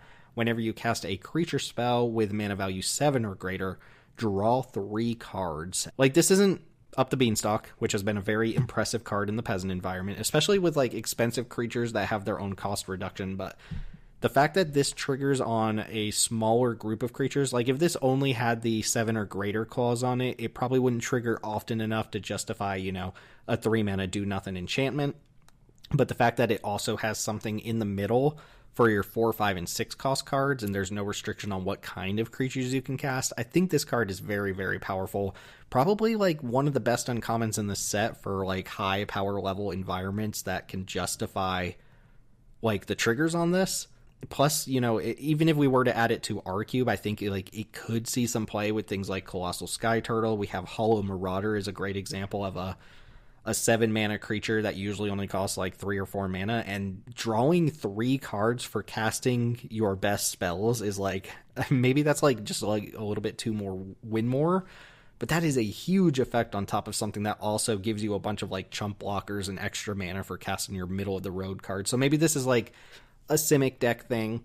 Like, it would be a little bit restrictive what kind of decks can actually take advantage of this, but this is a really powerful build around card that I'm sure will slot into some people's cubes. This card's just a banger. I guess it's great with cards like Meteor Golem and things like that. All these mid-rangey kind of cards that are in the lower end, the 4, 5s, and 6s, spotting you those either mana or life, which is great. They'd be able to just block 4 or 5 damage, gives you time to be able to use the mana on this and cast your big spells and use the cards, obviously. So lots of like little internal synergy here. I will say the one downside of a card like this is, one, you have to be playing like those expensive spells, and that's not actually that hard. I think the other thing that is that unlike some other versions of this effect, you don't get spotted a card when it ETBs. Up the Beanstalk spots you a card and requires cheaper cards to start churning out card advantage. This does require you to be playing quite a bit of top eight. Like, you're going to be playing like 7 mana cards in your deck. Well, it also gets really interesting with like, like Mold Drifter. We don't have Mold Drifter in our pile right now, but Mold Drifter, like when it makes 2/0/1s, is a really powerful card. Like, you got to do a little bit of work. Like a 3 mana do nothing enchantment's a little bit hard, but you really only need to follow it up the next turn with something that's good enough to give you those Eldrazi spawn tokens and then be able to draw the 3 cards. I mean, how many times do you have to trigger the draw 3? Once? Like, you probably have to trigger each ability once each for you to be, happy with the card. And then from there, once you're triggering each of these abilities, you're drawing into the gas that lets you just kind of go off with it. Like, this is a card that you could probably deck yourself with. Yeah, you know what's kind of gasoline with this card is Soul of Migration, because you can evoke it for 4 mana. There's some other cards, we don't have access to them, but something like Fault Grinder is another one, or like Walker of the Grove, those big expensive evoke creatures that you can evoke for a little less, for like 4 or 5 mana, give you some ETB value and then like draw 3 cards, which that's quite a bit for those cards, I think. So, I mean, there are other ways you can get around this, I'm sure. I actually think this is the kind of card that, like, again, not for us, but like one of the cooler cards in the set, and somebody's probably going to show us a cube with this in it, and like we're gonna give it a shot. I'm gonna be excited to play that one when somebody's like, "Hey, do you want to play the Eldrazi Peasant Cube?" It reads like a rare to me, but it's an uncommon, which is just wild. Like, these are just such powerful abilities to throw on a build around, and I actually like it hurts its viability, but I like that it doesn't cantrip on ETB or anything like that, because the reward for doing the thing is like, this is a traditional build around.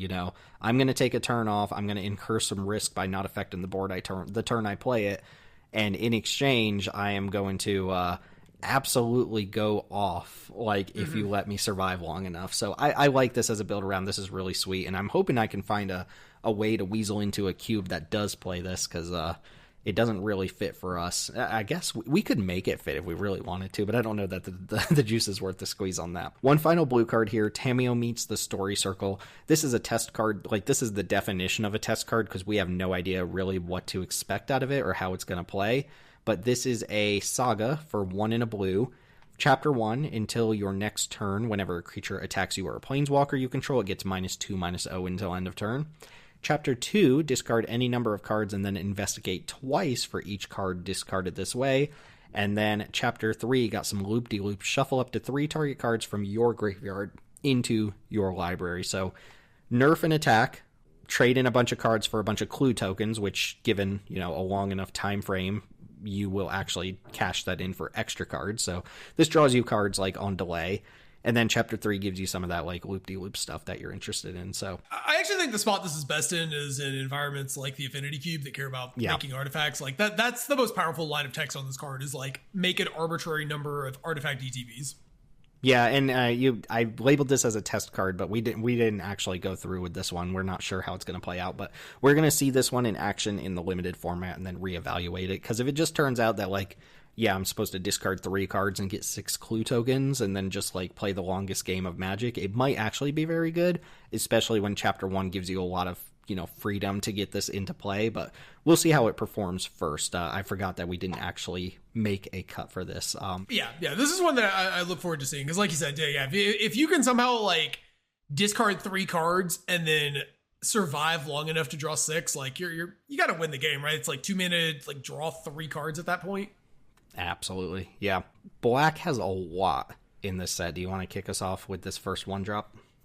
Yeah, so the first one is Retrofitted Transmogrant. It is a single black mana for a 1/1 artifact creature zombie. Got some nice typings going on there.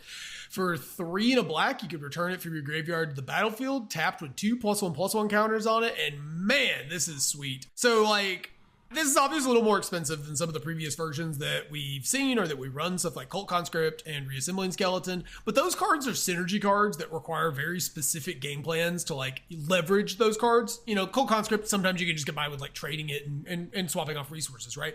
But most of the time, like, you have to have a game plan for that, right? You want to like sack them for makeshift munitions or like to draw cards or whatever.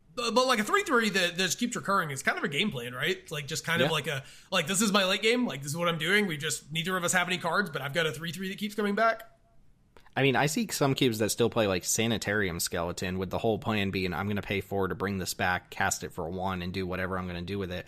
And this kind of skips all of that middle ground and just puts it into play as a 3/3. Like, it doesn't surprise block, and I'm glad it doesn't, but, you know, this card on its own is an entire game plan where it's like, I'm going to just keep bringing back a 3/3 and beat you down. Like, you could play this in red-black aggro, you could play this in sacrifice. It's an artifact if your deck cares about artifacts. This is not a super powerful card. We would never consider putting this in the mainline cube, but at the Peasant level, this is like, I think, the best version of this recurable creature that we have. Maybe like you would rather have a Cult Conscripts because of the mana investment for certain styles of deck, but if you're trying to play a long, grindy game and like attacking is going to be an actual part of that plan, this is probably much better than a lot of those other loop-de-loop kind of creatures. Yeah, this seems like a real solid card. And if you're doing any sort of modified +1/+1 counter stuff, this also synergizes with that. So seems like it's going to be a huge role player in the limited environment. So yeah, that's an archetypal include for the sacrifice decks, but also good in aggro. We also have another archetypal sacrifice card here with Accursed Marauder, and I think the community is pretty hot on this one. It's 1 in a black for a 2/1 common zombie warrior. And when it enters the battlefield, each player sacrifices a non-token creature. So straight up, this is kind of like a Fleshbag Marauder or a Merciless Executioner as a 2-drop instead of a 3-drop. Like, you shave off a point of power, but you're willing to do that when you also shave an entire mana off the cost.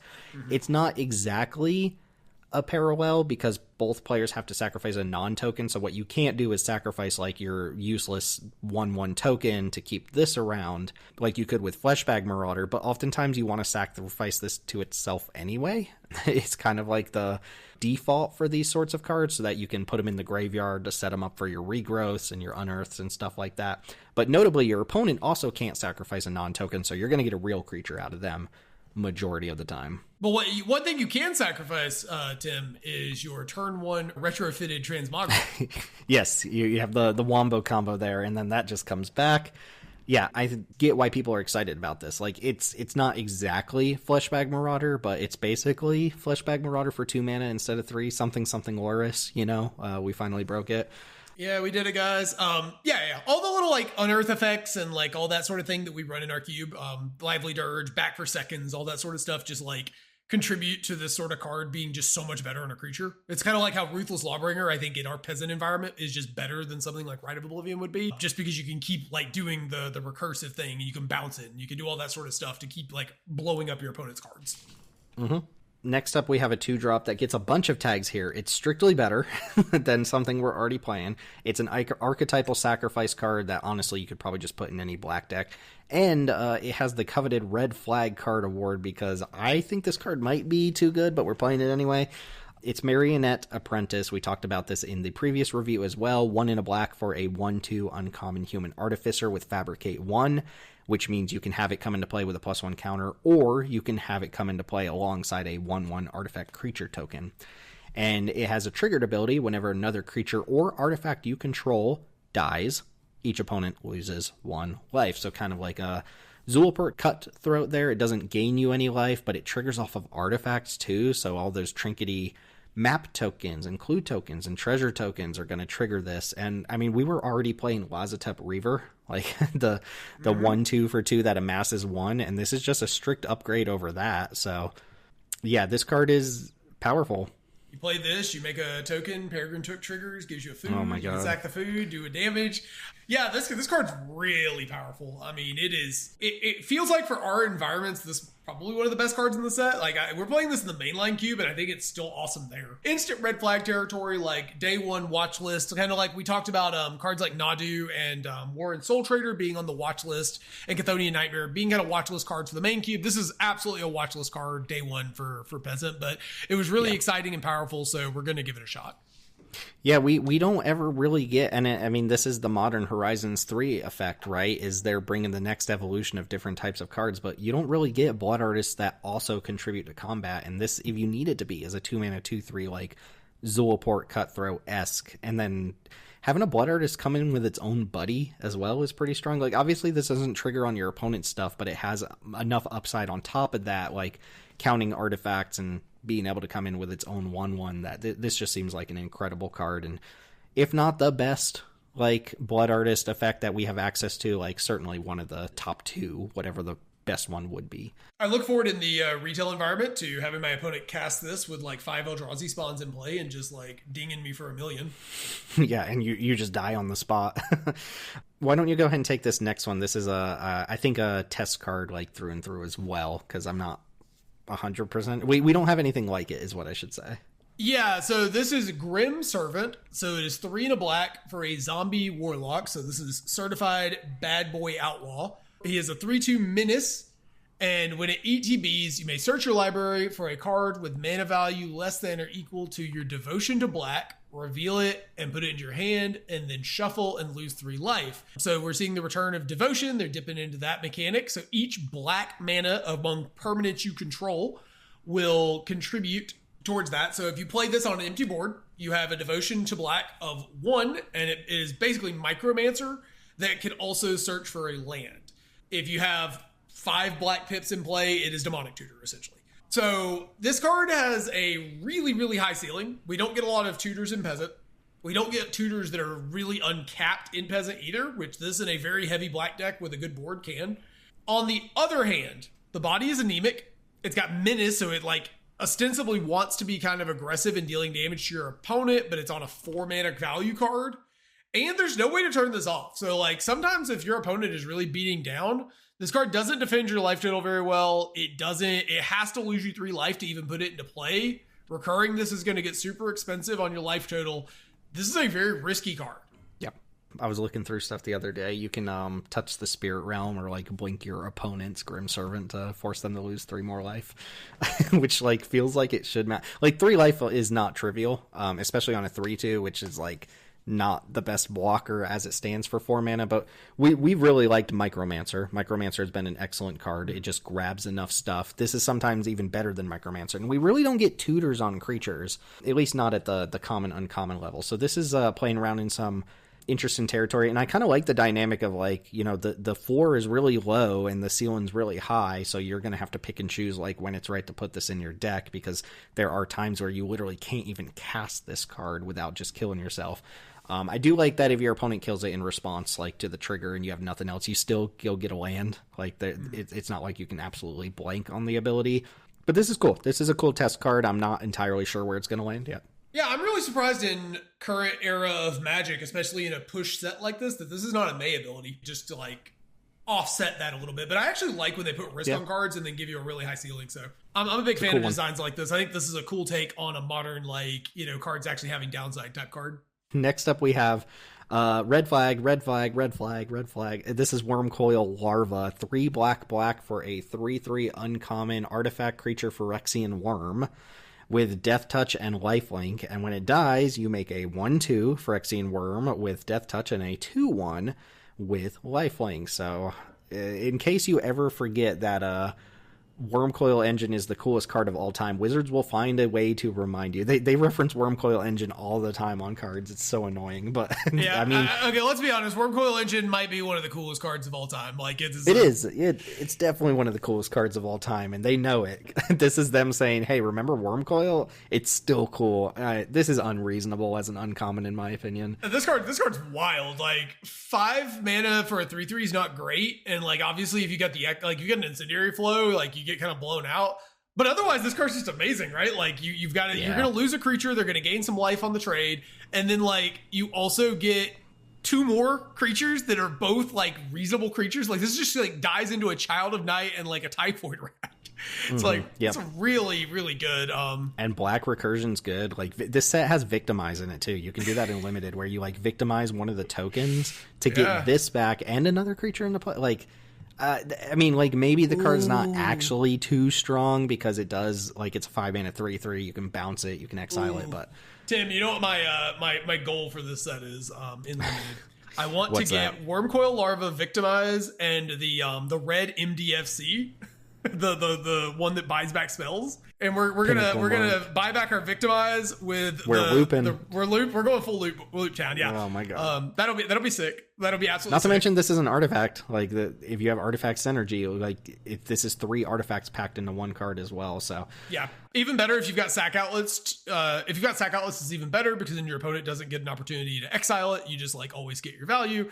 Also 3 bodies for sacking if that's what you're doing. Like really ridiculously powerful card. Yeah, we chose not to make a cut for this, but I understand if you want to play the card. It's cool. It's sweet. Very, very powerful. Definitely going straight into the timeless Peasant Cube. Yes, absolutely. We've got a quick removal spell here that I just want to touch on and then move on. We talked about it in the main set review as well. This is Consuming Corruption. It's black for an uncommon instant, and it deals X damage to target creature or planeswalker. And you gain X life, or X is the number of swamps you control. I will say, all I want to say is this is a test card that we're going to try out. Just seems like a fine removal spell that incentivizes you to skew towards the number of swamps you have. Maybe if you're playing Urborg in a mainline cube or something like that, it gets even better. But at 2 mana, this can be a very powerful effect and does reward you for not being super greedy with your mana base. So nice balance of rewards for being tight with your mana base and rewards for, branching out into other colors. So we like this one. Talk to me about the Eviscerator's Insight, though. Yeah, so this is 1 in a black for an instant that as an additional cost to cast this spell, you sacrifice an artifact or a creature. Speaking of, I missed that you could sacrifice an artifact first time I read this. You draw 2 cards, and it has flashback for 4 and a black.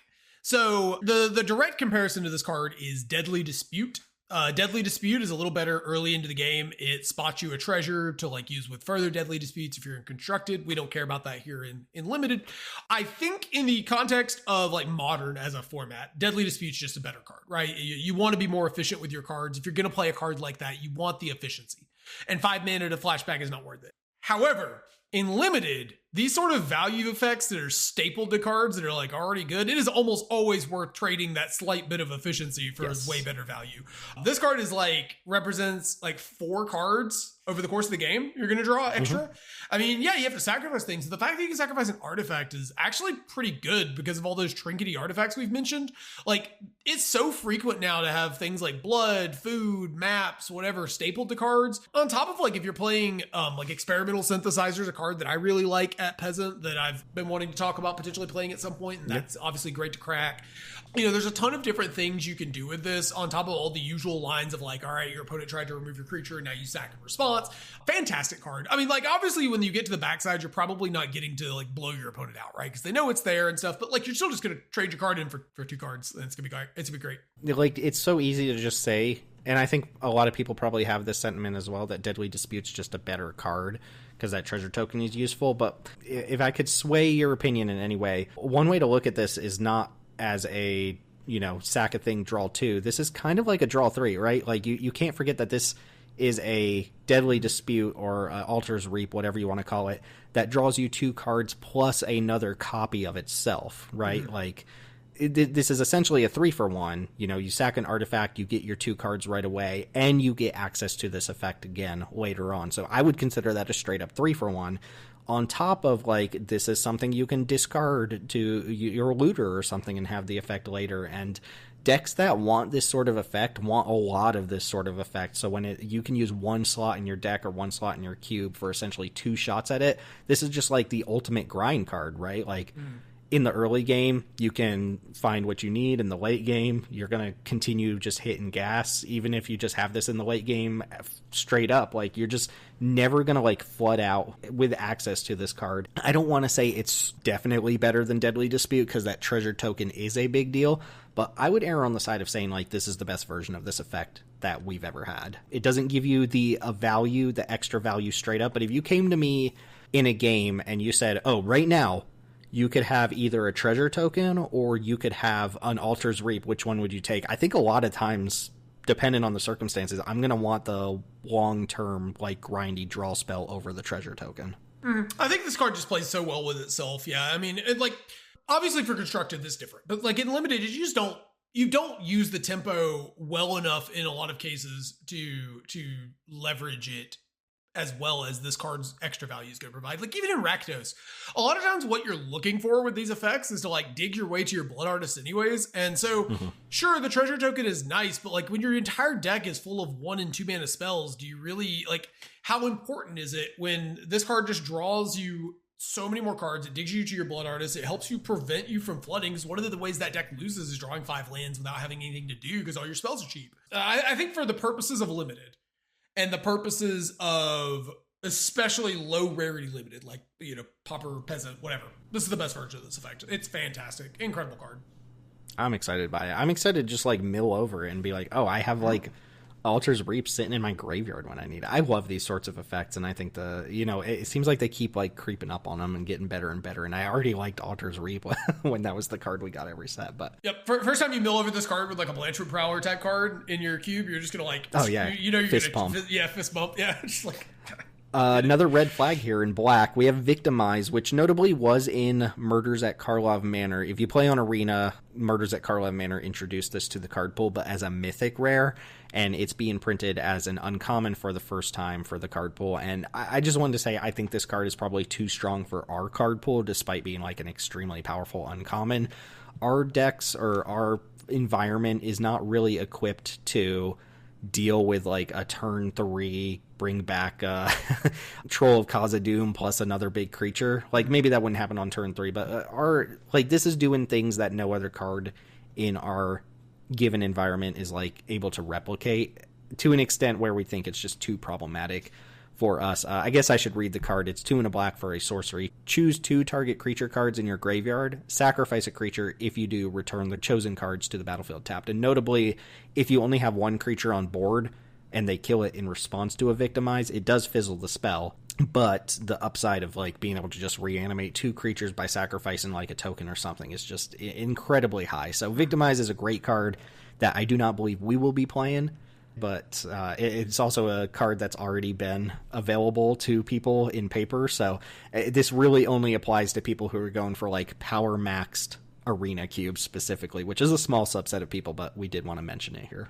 Yeah, I mean, we have access to Blood for Bones and Back for Seconds, and those are both like 2 of the better cards in the black section in our cube, I think. And those are really just not on this level. Like this card is much more powerful than those on average. So I like both of those cards, and I don't want to replace them with something that's really silly. I mean, the black section in our environment has more cards on the quote unquote ban list than basically any other color, and this is the sort of nonsense that is that contributes to that. Yeah, if you're playing with Animate Dead, then, like, sure, you can probably get away with playing Victimize, but we do not play with Reanimation at this sort of power level. So it's not for us. It's a big red flag card, but it is very powerful. Talk to me about the MDFC. I don't know that there's actually too much to talk about here, but I think we both agree this is just a great fit for Peasant, despite what we think about for the mainline cube. Yeah, it's a Fell the Profane. It's 2 and black for an instant. Destroy target creature or planeswalker. Might as well not have that second line text here. On the backside, it is a monocolored MDFC land that you can bolt yourself to come into play untapped. Flexible card. It's better here in Peasant because MDFCs that are kind of clunky spells get better in an environment where spells are a little less efficient. Yeah, this will be a good card. Like, this will be solid in your control decks. I mean, this is one of the reasons why I really, really like cards like the Witch Enchanter, is that cards like this, you really don't want to play as a land if you don't have to, because you're putting it in your deck to kill something, right? Whereas the Witch Enchanter, I feel like there's going to be a lot more spots where you're just like, you can comfortably play it as a land and be pretty happy about it. There's going to be hands where this is like, you need this to be a land, but you also need it to be a removal spell, and that's going to be super awkward. But that's not like a knock against the card, because the fact that it could be either is a plus. I'm just saying that there's sometimes where this is going to feel more awkward than the Witch Enchanter being played as a land, for example. Yeah, I don't have strong opinions about this one in the mainline cube, because I just think 4 mana for a 1-for-1 removal spell is just not gonna, like, you can never get away with anything with that. Like, it's just fine. But in Peasant Cube, like, you care about casting spells, you do need to kill your opponent's creatures, and the removal is a tad bit slower and a little bit weaker already, so I think this fits in more in line with what Peasant's doing, despite being just like a fine card. It's an MDFC that can be a removal spell, and being able to turn a what would otherwise be a basic swamp in your deck into something that actually, like, kills an opponent's creature is a pretty big upgrade. So this is fine. I'm not blown away by it. People seem to think it's like one of the best cards in the set at uncommon, and I don't think I'm quite there, but perfectly passable as well. It's pretty good. And we didn't even talk about this card because I think we agree this is like definitely not for us. The Creation of Avacyn is first off, it could be a red flag card depending on like the environment that it's in, but also this is what I would categorize as a fun of. Like, you could just kind of put this in a cube and see what people do with it, because it has such a unique ability for an uncommon. It's 1 black for a saga.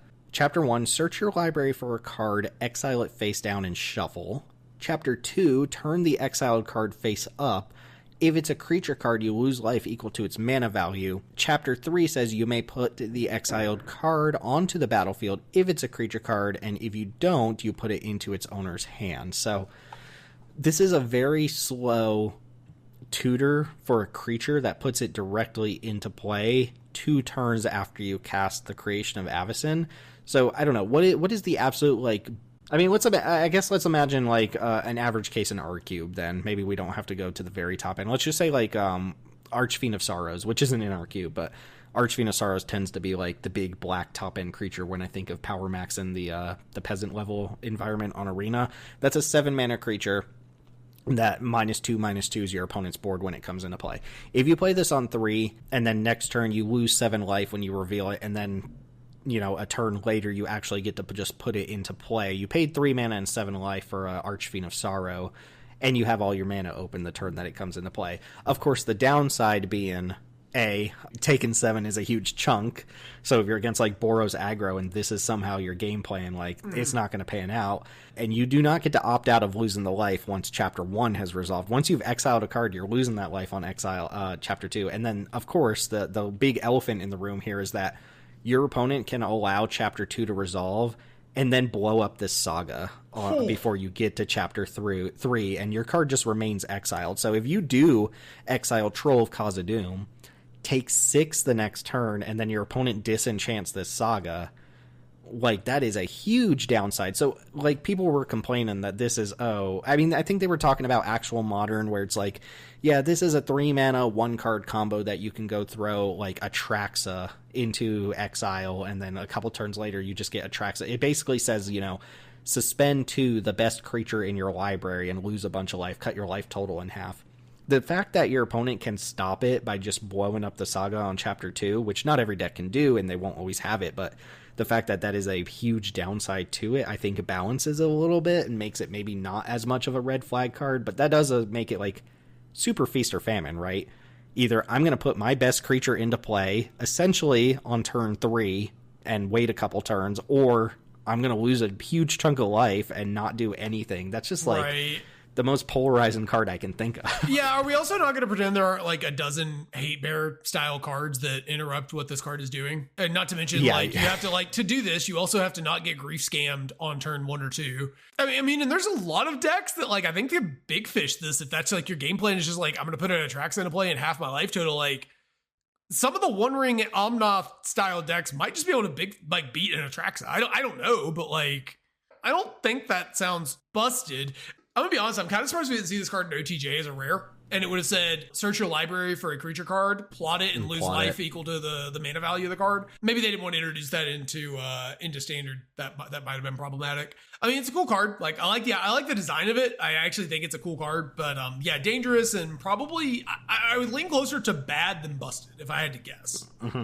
I think that's where I'd be too, and I added it here because it's such a unique effect that I imagine is like busted somewhere. Obviously not for us, but it felt like I should talk about that one because I've heard a little bit of buzz about it and a little bit of complaining. But this is one where I would throw it to the listener. You know, if you think there's a home for this card in Peasant cubes, like, let us know, because I honestly would like to see this card like going off somewhere. But I think the risk it incurs is like worth the upside. It's kind of what we were talking about with that Grim Servant, where high risk, high reward makes for a really interesting design, but maybe like a problematic play pattern design. But good on that one. We've got you added a couple extra black cards here to the list. Do you want to go ahead and talk about those? Yeah, so the first one is Mindless Conscription. It is 2 and a black for a enchantment.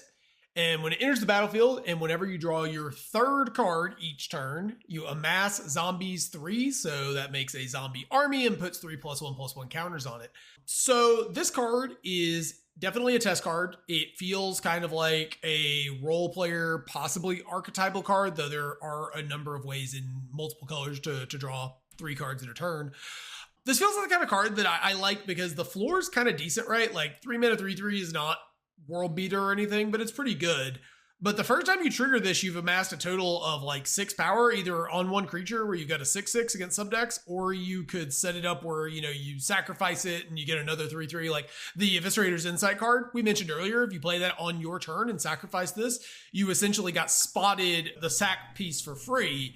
And just get to make a 3/3, or you can use it to make your army into a 6/6 at instant speed, which is pretty cool. So I think this card is low risk enough as a 3 mana 3/3 that I think this card you really only need to trigger one time for it to be worth the mana you spent and like be a really good deal. Yeah, the more I read this, the more I think the like little edge cases on it come up to make it an interesting card. So I think I was in that same line of thought where I was like, you need to be able to trigger this a second time in your deck somehow, like somewhat reliably in order to justify it. But I think you can find other little combos for it where like any enchantment that produces a creature token, if you can pick up the enchantment somehow with your Skyfisher. Yeah, you can play a Core Sky. I was just thinking when you mentioned that Core Skyfisher, yeah. In case you weren't aware, Core Skyfisher combos in Peasant Cube a lot. Like if you can pick up the enchantment, that's really good. There are a couple bargain cards like your Hamlet Glutton and your oh sure, sacrifice the enchantment. Yeah. You get to use this to pay for the bargain and stuff like that. Candy Grapple is in a number of cubes and stuff like that. One of two things needs to be true. You either need to be able to trigger this multiple times, or you need to be able to have a use for the enchantment beyond like just the ETB ability. And if you can check off either of those with any amount of consistency, then I think this is a really sweet card. So we're going to test it out under the premise that like decks are going to be able to find ways to trigger the draw 3 mode on it, but I bet you'll have decks getting creative with it and finding other uses for the enchantment. Yeah, absolutely. That sounds like it'll be a good time trying to figure that out. This is the kind of card that I like, though. It's like, good enough on rate and gives you like a couple of like side quests to get a bunch of value. I love cards like that. Yep. All right, so next up we have the Dreadmobile, which I will say is a much weaker name than the Shrekmobile, which was the original spoiler name. They nerfed the German name. Yeah. So it is 2 and a black for a artifact vehicle 3/3. It has Menace, and you can pay 1 to sacrifice another artifact or creature to put a +1/+1 counter on the Dreadmobile, and you can crew it for crew 1. So crew 1 is like kind of the going rate for vehicles if you want them to be good. If they cost more than that, they had better have an immense amount of upside. But at crew 1, that lets you turn like your random 1/1 servo token or whatever into whatever the vehicle does. So it kind of functions like an equipment in that regard. This one being like an artifact-based sack outlet means it's relatively difficult to interact with. Menace is going to be difficult to block, obviously. There's going to be decks that this causes a lot of problems because you can stack up several counters on it before you attack with it. And for example, we don't run a lot of shatters in red. So if you can get this up to 5-6 power and toughness before you start shipping with it, you're not going to be able to 1-for-1 this. Obviously, you've had to put a bunch of stuff into it, but if you're sacking trinkety tokens or like expendable creatures that, protecting them from removal spells and just stacking counters on this, it's quite good. So yeah, overall, just a solid little test card. I would put it as a test archetype card. You want to be in a creature-based sack deck or a creature-based deck at least. I could see the black-white Reanimator deck wanting this because this is like a way of sacrificing your creatures to build up a big creature. We've talked about sometimes that deck gets outsized and they don't always have ways to put creatures in the graveyard. So this does both of those. So I could see this being like kind of played anywhere inside the Mardu spectrum, and that's where I would expect it to see most of its play. On face value, it looks like a sack outlet that doesn't actually like output any sort of meaningful reward for sacking your creatures. It just puts counters on itself. It doesn't like ping your opponent or anything, but you are like converting those sacrifices into damage. And we've seen in like the Rakdos deck, especially like just having a sacrifice outlet on board, even if it doesn't do anything, is really good. Like you could play a 1-mana creature that just said sacrifice a creature as an activated ability with no like no payoff. That'd be a good card. And like yeah, that would be like perfectly fine for that deck. So the fact that this like kind of stores up damage for later, I also like that you can crew, like the big turn that you're going for, you can crew this with a creature and then sacrifice that creature to grow it in the same turn. And you always have to respect the fact that this is like one of those Nantuko Husk style cards that can just kill you out of nowhere if you don't like actually do the math. This is a math card, right? Yeah, like this your is opponent's swinging this at you. Effect, yeah. Yep, and they have their blood artists on board, and you have to like calculate, and you can calculate all you want. The answer is usually you're dead. Also, be careful with cards like this if you run stuff like bridges, because that can sneak extra damage into your opponent's calculations that maybe you didn't account for. I actually think this card's pretty powerful. Like, it's a little clunky. We've seen 3-mana vehicles are usually a little worse than they look, but I'm tempted to say I like this one. Yeah, I think I'm right there with you. All right, that puts us into red with kind of a dorky little one-drop that I wanted to mention here. This is Sarpadian Simulacrum. It's a single red mana for a 1/1 common goblin. It's an artifact creature. It has haste and 3 in a red. Sacrifice it. It deals 4 damage to target creature. So this is one of those like use the whole buffalo cards. I'm going to consider this a test card for our purposes because I'm not actually convinced the card's really that good, but by the use the whole buffalo thing is like, I think you need to either care that this sacrifices itself or care that it's an artifact or a goblin. Like, you have to care about more than just the rules text that's written on the card, because a 1/1 haste for 1 is just not good. Like, I don't care what the upside is. That's just not a good card. Like, I don't care that it can chip in 2 damage or whatever. That's just not worth the card unless the upside is really massive. And the upside here is good. Like, this is going to trade for a creature, but it's going to use your turn, like, to kill a creature. So, a total investment of 5 mana to chip in 2 damage for your opponent and deal 4 to something is not really that good. But if you can squeeze out extra synergies with this being an artifact, or, if you're in a cube where you play Abiding Grace or, what's that 5 mana black legend, the Sheree or something like that, that brings back 1-drops on every end step, then it gets like absolutely busted, and I could see justifying it. But we don't really care about this being an artifact. We just have like flexible room in our red 1-drop section because they all suck. So we're trying this out. Makes it a test card for us. Maybe this gets better in Affinity Cube, but as it stands, I'm not impressed by this. I don't know what your thoughts are on just like the package as written. Yeah, I mean, I don't think it's very good. Is probably better than some of the other red 1-drops that we have ran in the past, because it actually does convert eventually into actually killing something.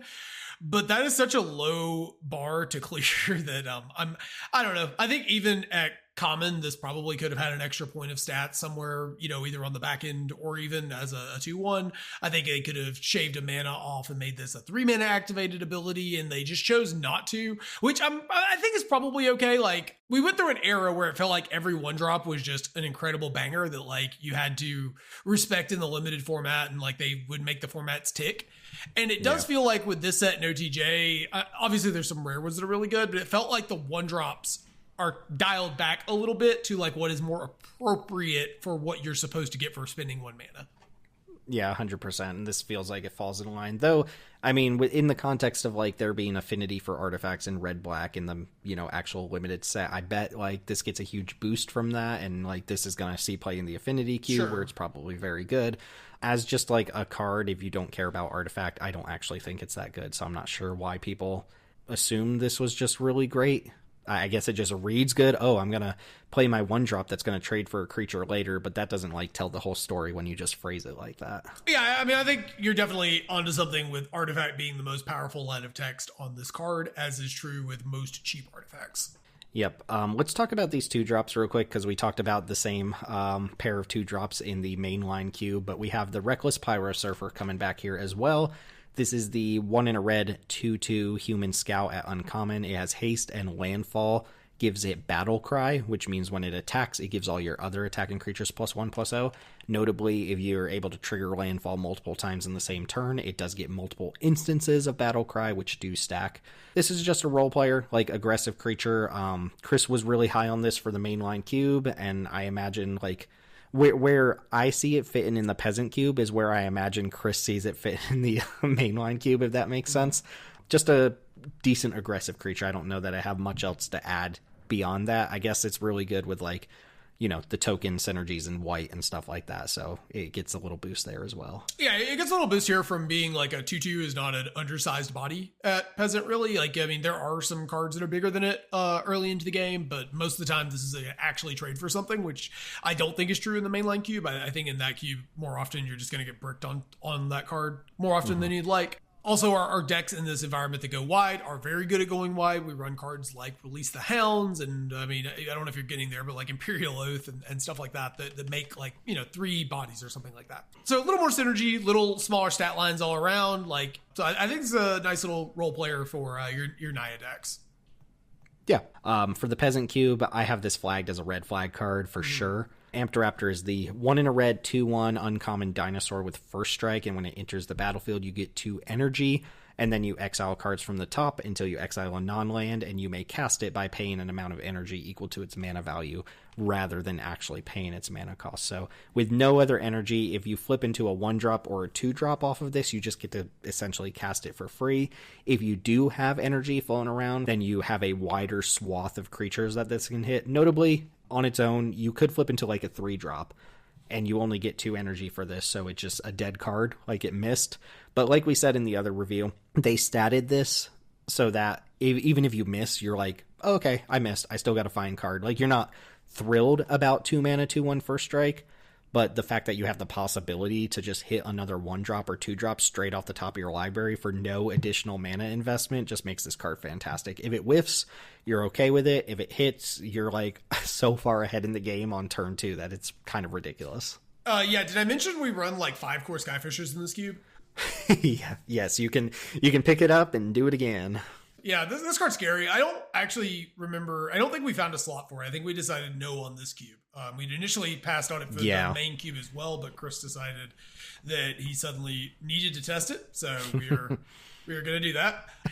Yeah, so I mean, this card is just going to be a wild card. I mean, like I mentioned Core Skyfisher, but can you imagine like playing this on turn 2, flipping a Core Skyfisher, and then just picking this right back up? Oh my god, picking it back up. You basically just drew a card. Like, anytime. That's the thing, is this, unlike Burning Tree Emissary, which is like a very similar feel, when that works, you get to empty your hand out quicker. This lets you put functionally the same amount of power on board as a Burning Tree Emissary without messing with your hand at all. Yeah. Like, you just get the card from your library, which is insane. You're just, up straight up 2 for 1 on your 2/1/2 mana first strike creature. Like, that's kind of bogus. And if you are doing energy stuff, like, you can just increase the depth of this card. So I mean, sometimes sure, it'll, like, you play this on turn 2, you were on the play, you hit a removal spell or something, and it's like, oh, my opponent hasn't put a target on board, I missed, but you still get your 2 mana 2/1 first strike. It's just statted fine if you don't hit. And if 2 power first striker is more relevant here, like, see my comments on the last card, just stat lines are smaller. So where in the mainline cube, again, sometimes 2/1 first strike is not going to be as impressive. In this cube, it's totally fine. It will get to attack in and do some damage. Very scary card. And in terms of constructed, this might be the best card in the set. And if they put it in an uncommon, which is kind of wild, I just kind of assumed this kind of effect would be a rare. I mean, it reads very powerfully to me, to the point where I'm going to flag it as a red flag and not advocate for actually playing it in our Peasant Cube. But again, you're going for that power max stuff. This is probably a card you want. Why don't you go ahead and talk to me about the Molten Gatekeeper here? Yeah, so Molten Gatekeeper is 2 in a red for a 2/3 artifact creature. When another creature enters the battlefield under your control, it deals 1 damage to each opponent, and it has Unearth for a singular red. So definitely a role player, possibly like archetypal card. You want to be like aggressive or like trying to kill your opponent. Obviously, if you're like a control deck or whatever, we don't really run red control shells, but if for whatever reason you're in like a slow grindy deck that isn't making a bunch of creatures, you probably aren't interested in this. But definitely a card that will be able to chip in damage. It'll be able to block and be kind of annoying. I think this is a substantially better Witty Roastmaster, which is a 3/2 with a very similar effect, but this is better in that a 2/3 on a card like this is just a better stat line. You don't really want to be putting this creature into combat by attacking. You want to be picking when you're going to block with it, when it would be good for you, and you want it to survive so that you keep getting those little impact trimmers. And then on top of that, it has Unearth, which will give you numerous advantages. Obviously, you can like play this into like an Unleash the Hounds to dome your opponent for 4 and then attack them immediately. You can use it to sacrifice to various engines because it's super cheap to do that. This card seems good. Like, I don't know if it's a forever card, but like it does seem like it's got all the hallmarks of like a good Magic card and like has a bunch of little edges that I like. This is definitely not a forever card. It's not even really intended for a specific deck, but Impact Tremors is a strong card. But, there's a cube equity conversation about actually using a slot on Impact Tremors.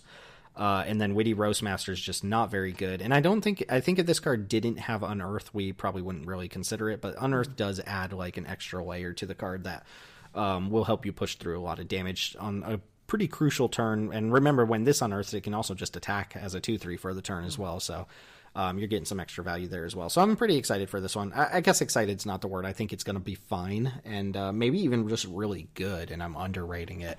I can definitely see that being the case with the Unearth there. Like, that just feels like the kind of extra text, especially because it's so cheap. Like, they could have costed this at 1 in a red. We would still be talking about it, but like getting this for a single red mana means you just have all your mana available to do something.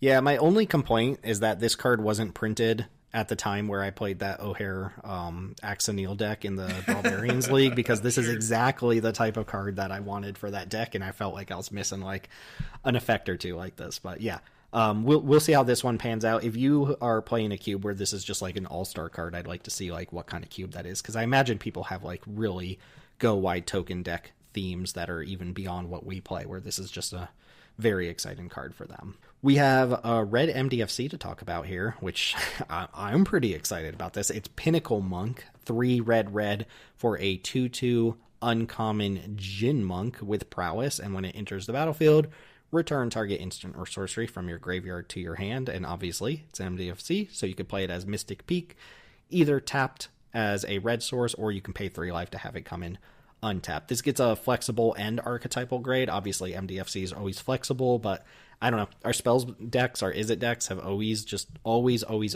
been reliable and good in our environment. We've played Shipwreck Dowser, the 3/3 prowess that regrowths an instant or sorcery when it comes in, and yeah, this takes a hit on a point of power and a point of toughness compared to that, but the effect is just so good, and making it an MDFC seems incredible. So yeah, this card is like proven, kind of like a proven shell of a card. Just, being able to play this early into the game as a land is a big deal, though. Like, this is, It's actually the one weakness of Shipwreck Dowser is sometimes you're like, it's a little clunky to like, all right, I gotta like get to 5 mana, now I have to spend my whole turn casting it. But if it's not the time for that, if that's not the kind of game you're in, just like slam this down as a land and keep moving along. It's in a color that has access to really good instants and sorceries for what these kind of decks are doing. And there's some, like, I'm sure there's some synergies, like having an extra copy of that effect means that stuff like Blood for Bones are going to get more powerful in this environment. If you're trying to do like a red-black rock style deck, I ran one of those recently, and I would have loved to have had this in my deck to be able to loop with Blood for Bones. Yeah, I mean, I guess there's like an argument that in our cube specifically, like, you just don't need to use red slots on secret gold Izzet cards, but this is a little more flexible than that, especially when we have Shipwreck Dowser in the blue section. It's like, okay, like, is it have too much of the same tools?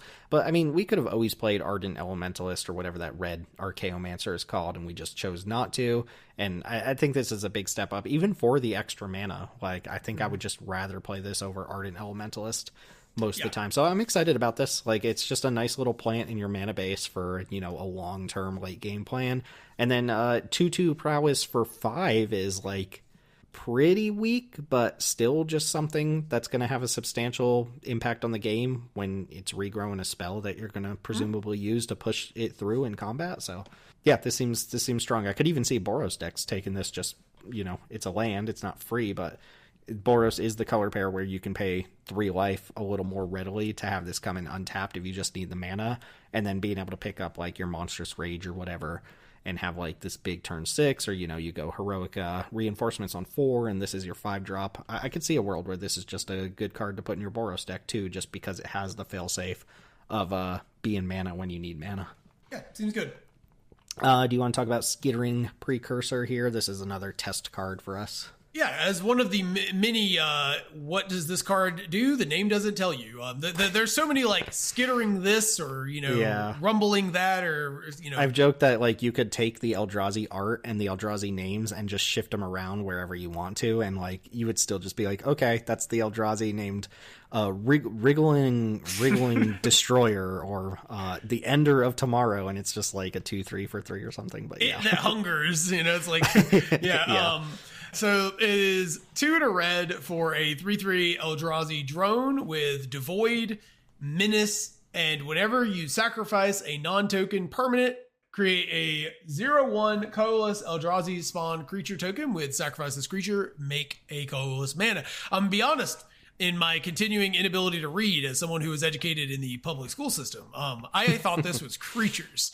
And so this is a good bit better than what I thought it was. Yes, you can sack one of the landscapes and get a 0/1 token, which is pretty sweet. Yeah, I thought this was pretty good when it was just creatures. There will be a lot of edges you get when you're able to sacrifice a permanent. So I think the floor on this is pretty decent too. Like 3/3 Menace is a decent attacking body. And then, if you get like a makeshift munitions or something like that going, this is a serious amount of damage you can put out. This, imagine curving like, you play like 1-drop, 2-drop, this makeshift munitions, blood artist, sack a thing, make a thing, like ding you. And now I've got like another thing laying around. I mean, this just like makes a bunch of stuff pretty reliably. It is going to be like locked into probably like red aggro decks. Maybe you'll play this as just like a 3/3 that has a little bit of minor upside. And then really this is like a Rakdos card. Yeah, I mean, 3/3 Menace for 3 is a good starting point on top of the ability, even if the ability doesn't really pan out often. But I can imagine you're playing this in Rakdos, you're probably making, an Eldrazi spawn. This can kind of go like almost goes off with a reassembling skeleton and a sack outlet, because it helps pay for one of the mana each time that you're reassembling the skeleton, so as it were. Yeah, just continues to add layer on layer to like Rakdos's inevitability engine that they assemble if you don't like run them down or interact with them really heavily. Yeah, and this one actually just hits them in combat while you're doing that. So I like this card. It's a little archetypal, a little more fluid than just falling into like Rakdos decks. Like I could see maybe Gruul decks playing this as just a 3-mana beater, but yeah, certainly a test card, and we're excited to see where it actually pans out. It might not be worth it. Like it might just be that like a lot of the stuff you end up sacrificing is tokens and you don't actually trigger this that often, but I can see situations where you're actively leaning into this by sacrificing your non-token stuff to get more tokens that then sacrifice themselves to trigger your blood artists and stuff like that. Yeah, and obviously really powerful with any of the recursive black creatures. Yeah, next one's really funny. You gotta take this one because you also think it's just like a good card. Yeah, so this is Skoa Ember Mage. It is 4 red for a 4/4 legendary creature goblin wizard, and when it enters the battlefield, it deals 4 damage to any target, and there is not another line of text on the card. Just pretend you don't see it. So it technically has the line of Grandeur, which is an old mechanic that requires you to discard an additional copy of the card, so another card named Skoa Ember Mage, at which point you may sacrifice 2 mountains and deal 4 damage to any target. But again, this is a singleton cube with no conjuring, so you are not going to be able to do that. So functionally speaking... Hold on. Visage Bandit, right?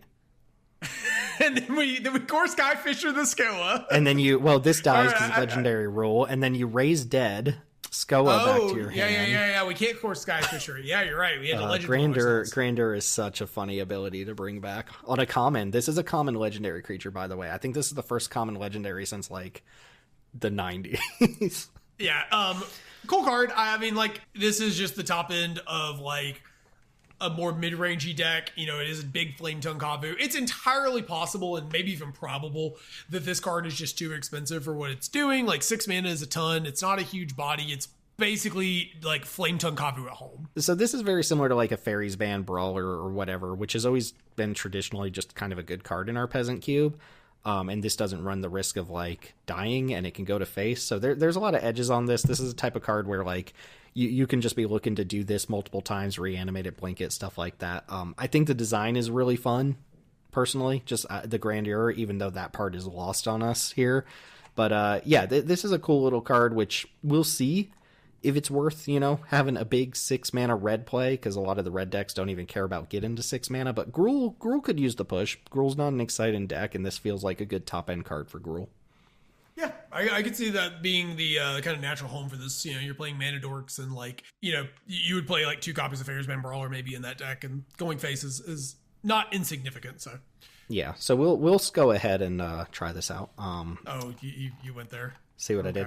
Okay, so we have the same exact alley of red removal spells or whatever, the suite of red removal spells that we talked about in the mainline cube here, but they're all plausible here as well. So without spending too much time on any of them, because ultimately they're just kill spells, we have Galvanic Discharge.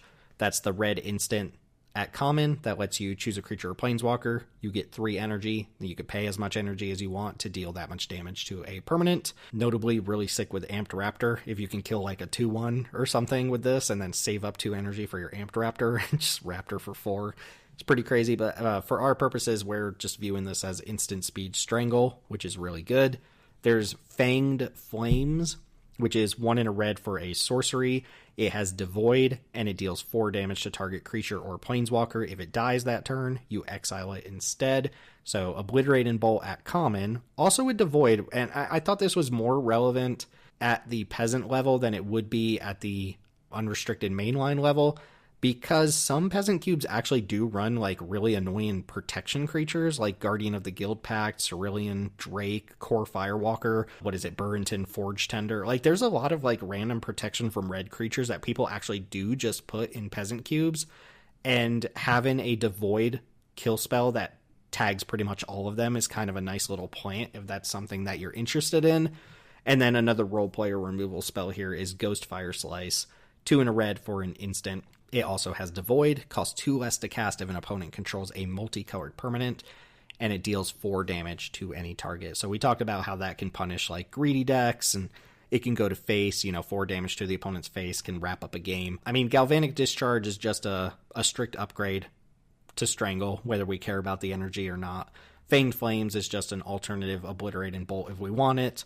And then Ghostfire Slice is just kind of a flexible little burn you / kill a big creature and punish greedy mana base type card. Yeah, I do want to shout out Fanged Flames for exactly 1 second, only because there are some absolutely insane people out there. And Tim, do you know at what rarity Mother of Runes was initially first printed at? I'm going to guess that because you're asking me, it was a common. It was uncommon, actually. Sure. Not rare. And not rare. Normal sane people do not run cards like that in their Peasant cubes. But if you are one of those absolutely insane people who choose to run Mother of Runes in your Peasant cube, please put this card in there so that your opponent can actually kill it at some point.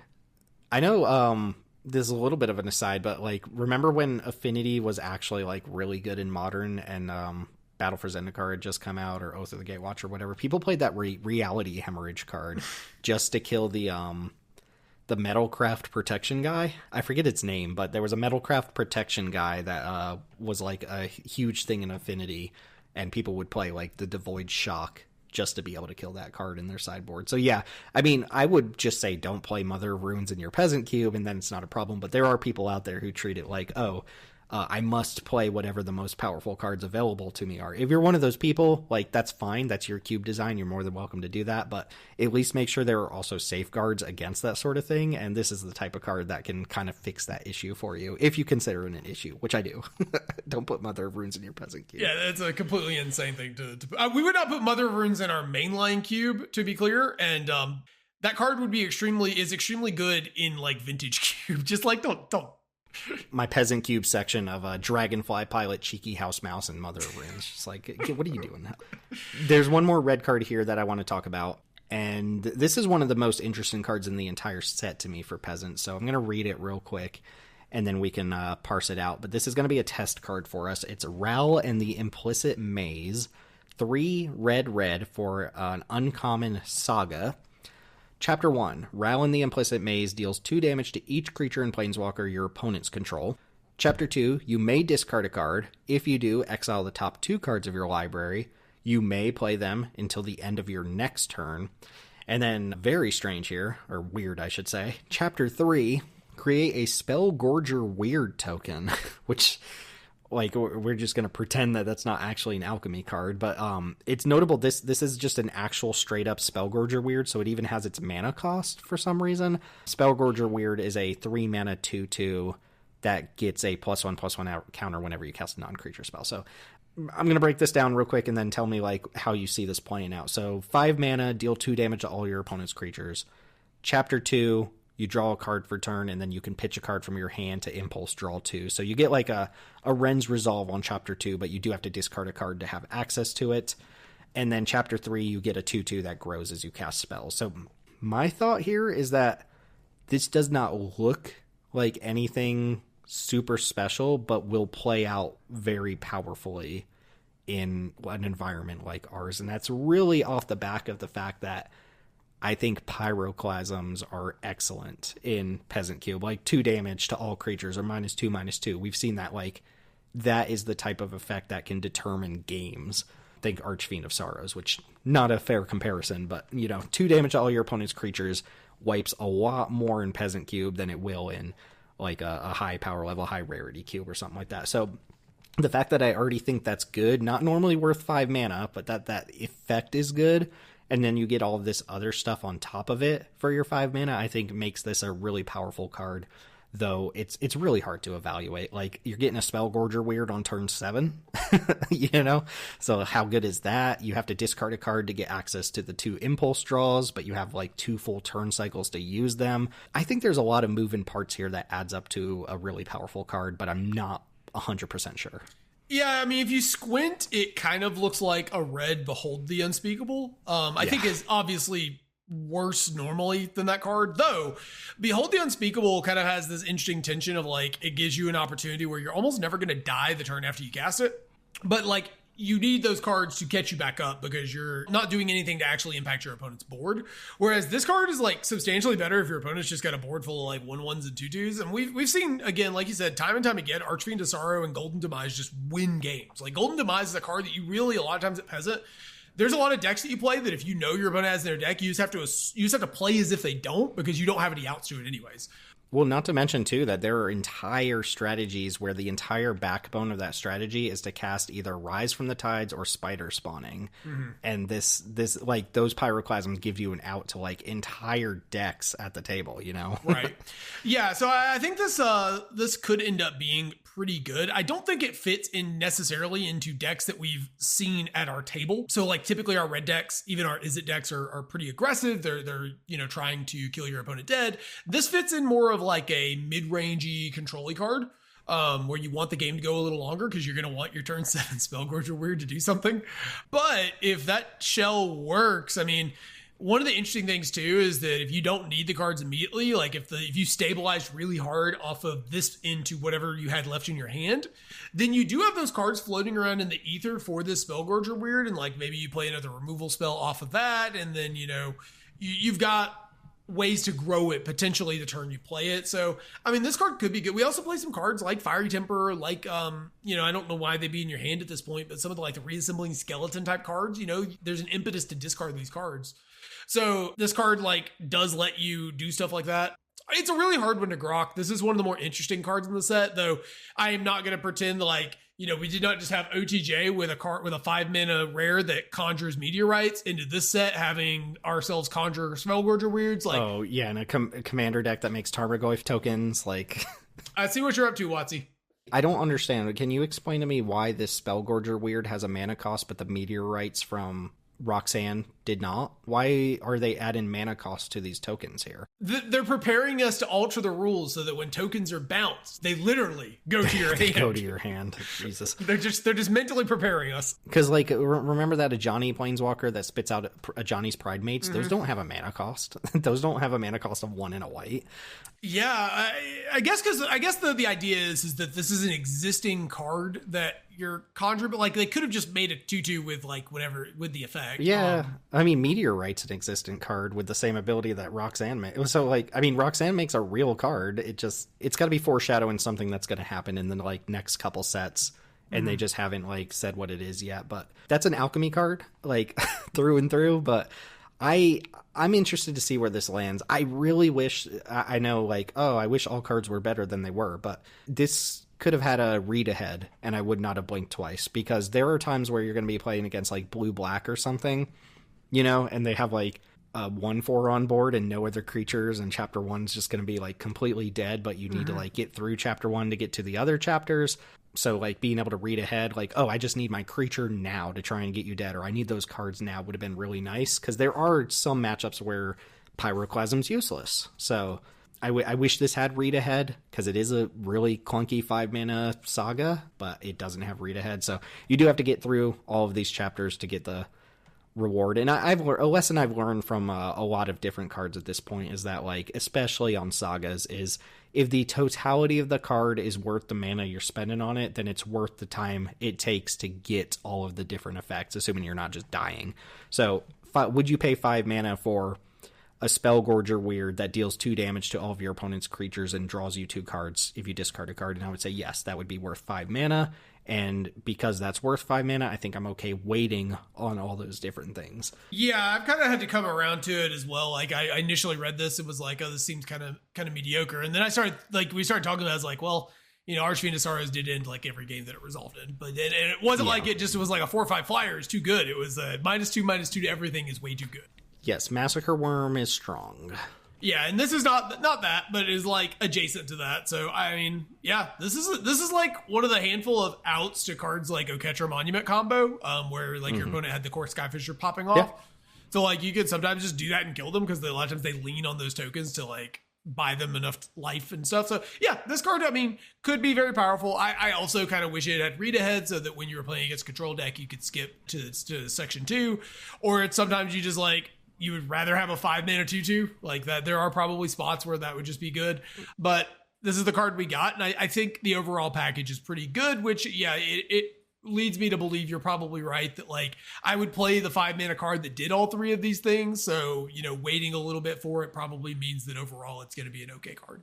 Yeah, I mean, this is the biggest question mark in the set for me. It could be just terrible. It could be like the next, it could be a red flag card in the future. We don't know, but that's going to go ahead and put us into green. We'll go ahead and do green and multicolor and take this thing home. So our first card in green is a fun little guy. It's Propagator Drone. 1 in a green for a 2/2. It's an uncommon Eldrazi drone with Devoid, and it says creature tokens you control have evolve. And you can pay 3 in a green to create an Eldrazi Scion token, which is a cool little mana sink, but not like the selling point of the card. So we did look up the rules text on this. There was a little bit of a question mark as to whether or not this would trigger your tokens when it entered the battlefield. And it turns out it does work the way you want it to. So if you already have like 1/1 tokens on the battlefield, when this enters, they'll have evolve, and they'll also see this coming into play as a 2/2, so they'll get bigger. I guess we should explain what evolve is for people who might not know. It means if a creature enters the battlefield and it has greater power or greater toughness than a creature with evolve, the evolved creature gets a +1/+1 counter. So this automatically comes down and gives any token with 1 or 0 power or toughness a +1/+1 counter. And then they can get bigger from there too. So if you play like a 3/3 creature after that, your 2/2 tokens will get a +1/+1 counter, and so on and so forth. So really cool ability. I think this really just stands on the fact that it can grow your other tokens as soon as it enters the battlefield. Because if it didn't do that, I'd be a little bit lower on it. And then your tokens can get even bigger from there. It just seems cool. This is going to get the archetypal tag for sure. Like, this is just a token payoff through and through. And I guess, like, if you're just sitting at a standstill, you can just pump out some Eldrazi Scions or Eldrazi spawn. We've seen that with, what's the green-white tree folk guy? The Iron Foot tree folk or whatever. Yeah. Like, sometimes you do get to a stalemate where you're just, okay, I'll sink all my mana into just putting some bodies on board. I don't even particularly care what those bodies are. This seems like a cool little 2-drop for a token deck. Yeah, most of the time the Iron Root is just a big, 4/5 or 5/5 for 3 mana. But yeah, the sink does come up. I went on a bit of a roller coaster with this card, where at first I was like, oh, that's a really cool design. And then I thought that there's no way that's the way the timing, there's no way it works the way you want it to, even though that would be the, like, kind of the way I would want the card to be designed. I just assumed that it wouldn't. And then once we found that out, it was much more exciting. That being said, I mean, this card is only a bear, and I know for some people we're still processing that a bear with a bunch of extra lines of text is still only a 2/2 on curve. That being said, like, I think this card is going to be pretty good. It just, if you have to make this your first play of the game on turn 2, it's definitely not the best card you could be playing in that spot on the curve. Yeah, it's a little inflexible too. There's probably like one deck, maybe two decks that want it. I did just, I know the theme of this episode has been us not reading the cards. I literally just read this. Did you read the reminder text for Evolve? Because at the very end it says they see this creature enter. It literally says it on the card. That being an entrenched Magic player, we all just assume we know what cards do. To be fair, that's kind of cheating. Like, I'm assuming once they start explaining Evolve, it's gonna be like just the rules text for Evolve. You can't add that in at the end. They've been sneaking this in a bunch. This is like when you shoot the sheriff and it's like everything else is fair game, and you're like, you did. You know what this reminds me of? The Hideaway creature, Watcher for Tomorrow or something like that. It used to be that part of Hideaway had reminder text that the permanent entered the battlefield tapped. So, like, if you saw Watcher for Tomorrow, all it says is Hideaway 4, and when it leaves the battlefield, put the exiled card in your hand. But, like, it comes into play tapped because that's part of Hideaway. So, like, it's just hiding in the reminder text that that's a creature that comes in tapped. I guess I could have read it, like, sure, whatever. I guess I could have read the card. I didn't have to go finding the rules for it or whatever. But, yeah, cool little token card. I'm going to throw this next one at you because I think this was an early leak of the set that kind of, like, set the bar for what we were expecting for the rest of the set. And the rest of the set definitely delivered. But, I mean, I do want you to emphasize that this is a common that you're about to talk about. Yeah, so what I'm going to talk about Evolution Witness, which is 2 and a green for a 2/1. And it has 1 and a green, adapt to. So if it has no +1/+1 counters on it, you'll put 2 +1/+1 counters on it. So you get overall a 5 mana 4/3. And whenever 1 or more +1/+1 counters are put on Evolution Witness, return target permanent from your graveyard to your hand. This is not gated in any way. It is self-enabling, and it stacks not just when you adapt it, but when anytime you trigger abilities. So those cards that we were talking about, like Proliferating, or cards like Rosy Cotton, or cards that anything that puts a +1 counter on a card will re-trigger this. So this card will lead to some kind of loops. I mean, it's a cool play on like Evolution Sage and Eternal Witness. Yeah, so really cool design. But this was, one of the earliest leaks we saw, and it really was just like, holy moly, they're putting that on a common. Like, there are sets that this would have been a rare, and it would have been a good rare. Yeah, this is what commons look like these days with the whole play booster mentality. And, I just want to make a comparison real quick to a card that I've seen in other people's Peasant cubes, and that's a Wildwood Escort from March of the Machine. That is a 5 mana 3/3 that ETBs and returns a creature or battle from your graveyard to your hand, and when it dies, it exile itself.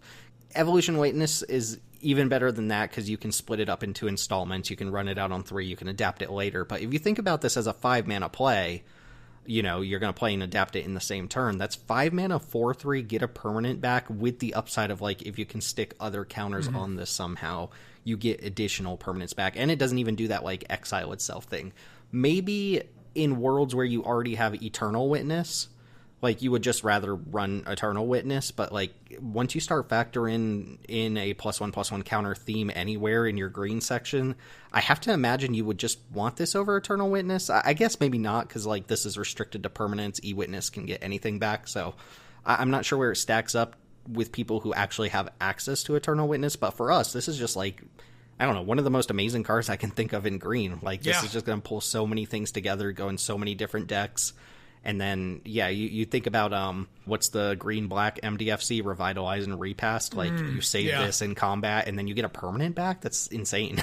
So this is a really powerful card that I would not bat an eyelash if it was an uncommon or a rare, and it's a common. So, I guess if you're doing actual literal popper stuff, it's really powerful. Some of the cool things too is, do you remember that card from Brothers War that reanimated a thing and then put a +1 counter on it? Yeah, recommission. Yeah. So that would instantly trigger this. And can you imagine playing your Ridge Scale Tusker and getting like an E-Wit trigger on top of that? I mean, there's just the combinations are kind of limitless. If you're playing proliferate cards, like that white card we talked about earlier. You know, you can do some things with that. And I believe with that one, correct me if I'm wrong, Tim, but then this is kind of niche. I don't want to talk too much about these interactions, but like, couldn't you play that? The proliferate goes on the stack, you adapt this and then get 2 cards back? Yeah. Yeah, you can stack it profitably there as well. Yeah, you can do a lot of things like that. We could go into a lot of detail about all the little niche things. I will say from a strategic standpoint for adapt, which I don't know that we play any creatures with adapt in our cube right now, but adapt only puts counters on your creature if it has no counters on it already, so you're incentivized to use that adaptability as soon as possible. Otherwise, if you play like a Ridge Scale Tusker and you get your value, you'll still get a, you know, good benefit from doing that, but you're basically like turning off the benefit from adapt, right? Like if you put a +1/+1 counter on it before adapting, you're missing out on being able to adapt later. So try to use your adaptability like as soon as possible and then stack +1/+1 counters on it. But yeah. Otherwise you'll have to cry yourself to sleep with the free card you got for putting counters on it. Did want to mention this is also probably a forever card. It obviously if you have this Eternal Witness and Timeless Witness, I could see the density of that effect becoming too much. But honestly, it's hard for me to imagine a low power environment where all 3 of those cards aren't just cards that every green drafter are going to want to put in their decks anyways. Yeah, this is absolutely forever card. Followed up by what I think is another forever card. Like maybe it's competing with other cards that are similar to it, but we've got Eldrazi Repurposer here, a card that we actually talked about for the mainline cube, which is kind of crazy because it's also a common. Yeah, which we did eventually decide to play. We are putting this card into our cube to test it out. 2 and a green for a 3/3 common Eldrazi drone. It has Devoid.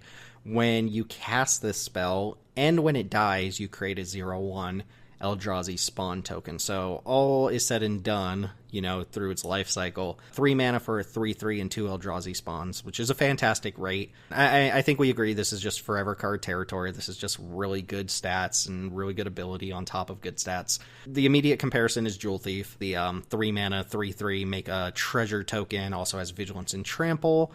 And it's not like a strict upgrade in either direction, because Jewel Thief does make a treasure token, which can fix mana. This makes Scions, which only tap for colorless or create colorless. Jewel Thief has a couple keyword abilities that matter. Eldrazi Repurposer has a keyword ability that doesn't matter. So I don't think it's fair to say one is just like better than the other, unless you have specific things that care about these sorts of things going on. But Jewel Thief is already like forever card territory. So, I mean, this is just in the conversation with it. I'm not sure where I land one versus the other. I'm not sure it's even like a relevant conversation to try and compare the two that often. But, I mean, this is just a good standalone card. Chris noted in the mainline review, the Eldrazi spawn creation ability is on cast. So even if your opponent counters it, you get something off of this, which is a very small something, but something nonetheless. Yeah, and of course the Eldrazi spawn being creatures means that there's synergies you can do with that. You know, the obvious lineup of cards that care about you having multiple bodies in play. Yeah, it's hard to say overall which of these, if you're trying to directly compare it to Jewel Thief, is better. But I'm actually leaning towards this one just because I think it's so important with creatures to, like, making more bodies for creatures is so powerful in Magic. Like, to the point that we put Colony Garden in the cube, and I don't remember if it's still in there, but we had that. It is, yeah. Yeah, we've got that in there because just making extra bodies, even if it's a seemingly irrelevant one, is just a very, very powerful thing to be doing in Magic. Yeah, I guess I meant the comparison in a vacuum. Like, as soon as I see a card like Intangible Virtue in a cube or Peregrine Took in a cube, I'm going to assume the Repurposer is better. I guess Peregrine Took works with Jewel Thief as well, but, like, we talked about that little 2-mana Eldrazi, like, literally 2 cards ago that grows your creatures with Evolve. That is enough to sway me to say that your section probably wants Repurposer over Jewel Thief, unless you're promoting like a 5-color deck or something like that, but stop doing that. I'm going to read this next one, and I want you to stop me when I get to the downside of the card, okay? Okay. This is Territory Kohler, 4 and a green for a 7/5 uncommon Eldrazi. It has Devoid, it has Reach, and it has Landfall. When a land enters the battlefield under your control, look at the top card of your library. If it's a creature, you can reveal it and put it in your hand. If you don't put a card in your hand, you may put it into your graveyard. I couldn't help but notice you didn't stop me at any point there. So, like, reading this card the first time, I was, like, waiting for the, you know, like, the mic to drop. Like, where's the Caustic Bronco, oh, you're going to lose life at some point thing. Just never hit. And it's funny because This is a freaking 7/5 for 5 at uncommon with a keyword ability and an ability that can just straight up fuel your graveyard or draw cards.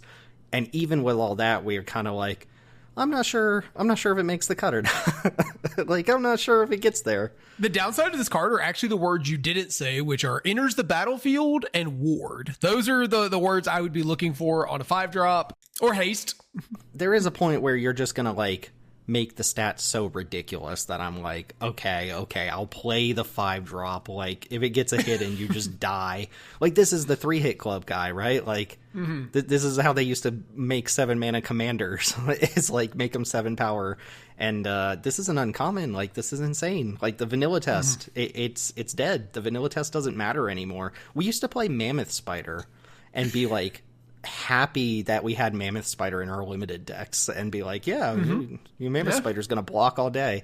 This is just going to kill your opponent and draw you cards, and it has reach as well. Just really pushed in terms of like traditional limited cards. It's just kind of I think indicative of the wild world we're living in that I'm not really sure this card is even good. I mean, for us, it's a test card. I think we should play it just because the stats are really pushing it over the edge. I don't want to live in a world. Remember, we were talking about Red's problem in current Magic design, and we were like, maybe Red's supposed to be getting 1-mana 3/1s, and that's how we push 1-drops. And it's like, I don't know if I want to live in a world where that's what we have to do. And I also equally don't want to have to live in a world where, like, our filler 5-drops need 7-8 power to be justifiable in a limited environment. So, like, if this is the norm, I'm going to roll my eyes a little bit. But, yeah, as it stands, this is, like, I think just a good 5-drop without being amazing. And it's kind of, like, shocking that you can say it's not an amazing card. This is a hard one to evaluate because, yeah, I mean, even compared to this last set with OTJ, like, Cactarantula was frequently just, you know, like, sort of this card, but it drew a card guaranteed, right? I'm going to start calling this Rattleworm Syndrome, where in modern Magic, they like have adopted the philosophy that green needs to really be the color where the creatures are bigger than everything else. And in order to do that, they've just overcompensated by making the green creatures enormous, like just like overbearingly enormous, like Colossal Rattleworm and the Quake Mole and stuff like that. Like all these cards I've griped about lately. And, yeah, I'm going to just start calling this Rattleworm Syndrome. Territory Color has a bad case of Rattleworm Syndrome. But we're going to test this out, see how it plays, and maybe it'll be impressive. It has, like, all the right words to be impressive, but it also is a 5-drop without protection. So we'll see how that goes. Let's say you play it, and then you untap, right? And you play your 7th or your 6th land, and you don't get to draw a creature. And you're like, man, I really want to draw some cards this turn. Boy, do I have a card for you. Yeah, okay, hit me with it. So we have Disciple of Fraelis. So it's 3 green for a 3/3 elf druid. And when it enters the battlefield, you may sacrifice another creature. And then you gain X life and draw X cards, where X is that creature's power and it is a land that you can bolt yourself on the back. So yeah. I don't know how good this card is, given that, like, you're probably going to have to sack a real creature most of the time. Like, you know, if you sack, like, a 3/3 or a 4/4, like, that is meaningfully subtracting from your board, and then you're taking your whole turn casting this to draw some cards. But we did see with cards like Disciple of Bolas, which this card is referencing, being able to draw a bunch of cards is sometimes really good. So, I mean, it is a little awkward that, like, you kind of want to sack, you know, your mana elves later into the game, and this would only let you draw a card. But I mean, if you can cash your Llanowar elf that isn't doing anything in for a card in a life, that's not even the worst deal overall. My question was, like, let's say you just have free reign to do what you want with this card. Are you wanting to sacrifice like a 4/4 to just restock your hand, you know, set you back on board to restock your hand? Or are you wanting to sacrifice like a 1/1, like a creature that's not relevant, and just get a small boost? Obviously, the answer is probably like in the middle. You know, ideally you want to sacrifice like Paradise Druid or something, or the what's the mana dork that gets bigger when you have 4 creatures in your graveyard? I can't. Oh yeah, Reclusive Taxidermist. Sure. Yeah. You could also sacrifice your Stubborn Burrow Fiend after it pumps, and you know it's like an 8/8. And deck yourself. Yeah. Deck yourself. Yeah, exactly.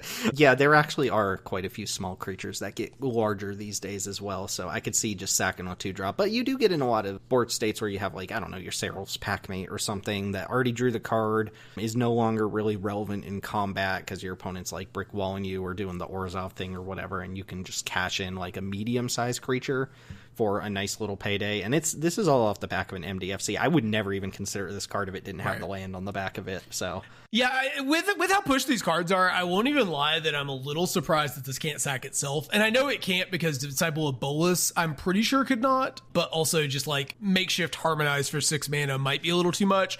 But I am actually surprised that it doesn't, given how pushed this set is. Green's not really supposed to do that. That wouldn't even be that good, really. 6 mana for Harmonize and 3 life is not a particularly good card. I guess if you have Anthems and stuff, maybe.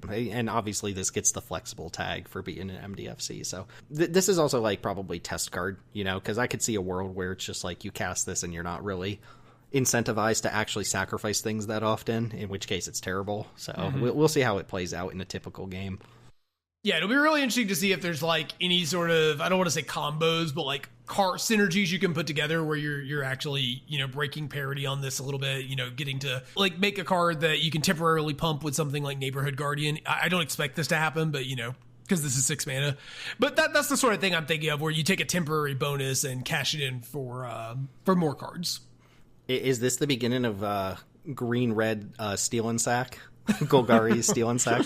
It's that 9 mana play or something like that. So closing out green, we've got 2 cards that we also talked about in the mainline cube review as well. We've got Horrific Assault, which is just a easy, quick role player. This is the green mana sorcery at common that has target creature you control deal damage equal to its power to a creature or planeswalker you don't control, and if you control an Eldrazi, you gain 3 life. Funnily enough, we actually will have like a handful of Eldrazi floating around, so that's not completely trinket text, and when it comes up, it's going to be really good. But hard-hitting question has been a good role player, and this is basically exactly the same card. I expect it to be exactly the same. Yeah, if you happen to come play with us, there is not an Eldrazi deck that you can draft. This is not a signal. This is just the art was really cool, and we wanted to play it. Yeah, because you're going to like open a pack that has this and has Eldrazi Repurposer and has like the blue-green MDFC Eldrazi, and you're going to be like, oh man, blue-green Eldrazi and Peasant Cube? Don't do that. It's not a thing.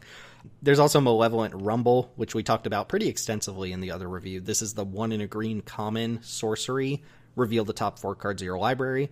You may put a permanent from among them into your hand, put the rest in your graveyard, and create an Eldrazi spawn creature token that can sacrifice for colorless mana. This is a very well-rounded card in the Peasant Cube, and we're going to give it the archetypal tag here because we do have a lot of decks that care about filling up their graveyards with stuff like this. And this is probably one of the best graveyard enablers we have, because a lot of the ones we have at this mana cost do not affect the board.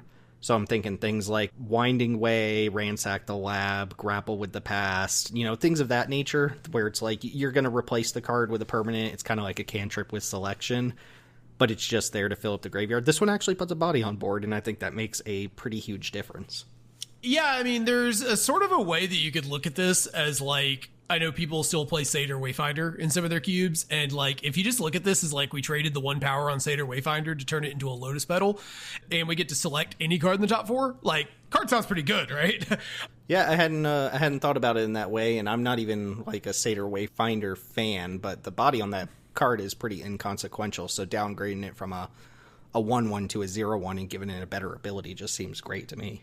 Yeah, I'm like, however high I was on this card in the mainline cube, which is like reasonably high for a cantrip, and I'm much higher on it here because we have graveyard decks. We have a lot of your decks, even if they aren't explicitly graveyard decks, are going to have a couple of cards in their deck that care about putting cards in the graveyard or want to delve or something like that, which we may not actually have any delve left in the cube. But you get my point. There's a number of cards that you'll have across your decks that care about that, and if you have like a handful of these, even if you're not in a graveyard matters decks, you might just play this card like just for the card selection, because like it ultimately only costs you a mana, right? It either costs you a mana this turn or it spots you the mana later as a ramp. And so like either way you look at it, it's a really efficient card for what it's doing.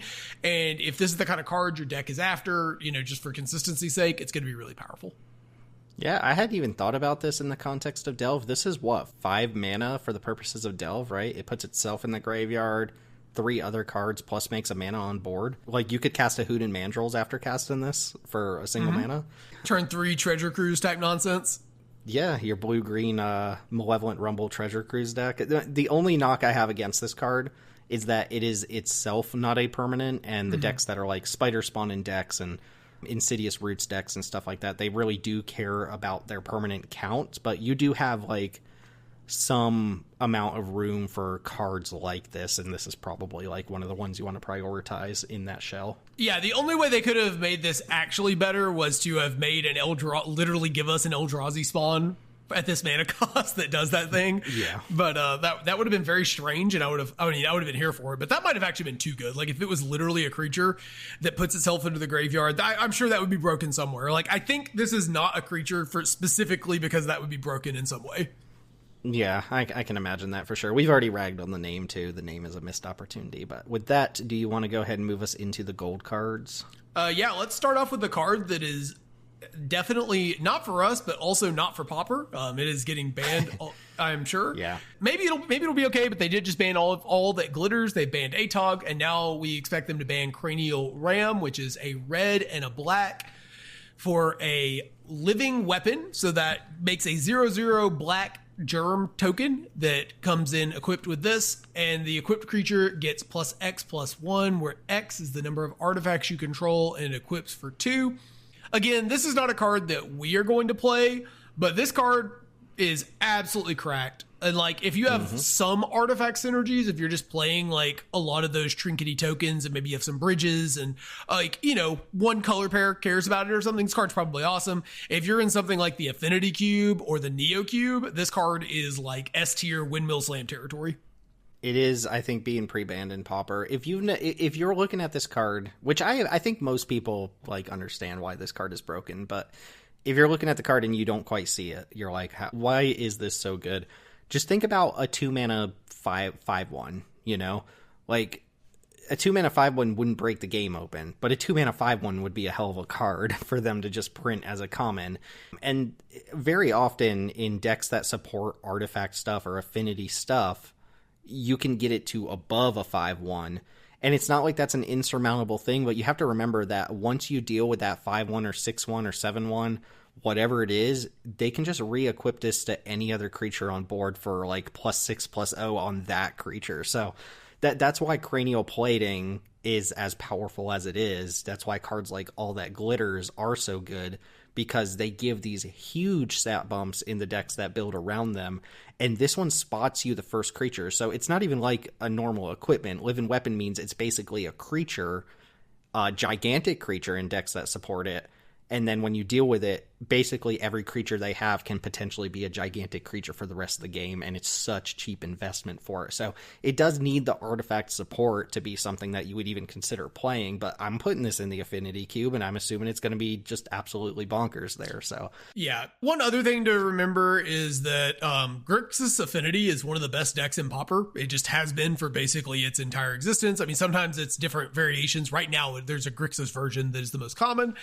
So it just slots naturally into that deck. And this is a deck that can pretty easily cast Mirror Enforcer on, you know, turn 3 for 0 mana in some spots, if I remember correctly. It's been a while since I've played this deck, but I do recall there being some particularly busted draws where you would have, you know, 3 artifact lands in play, and then you have cast like a Blood Fountain into a free Frogmite into a Mirror Enforcer for free and things like that. So lots of really powerful things. On top of that, this is a deck that the Affinity decks are playing like 8 copies of the sack draw 2 type cards, so like Deadly Dispute Reckoner's Bargain type cards.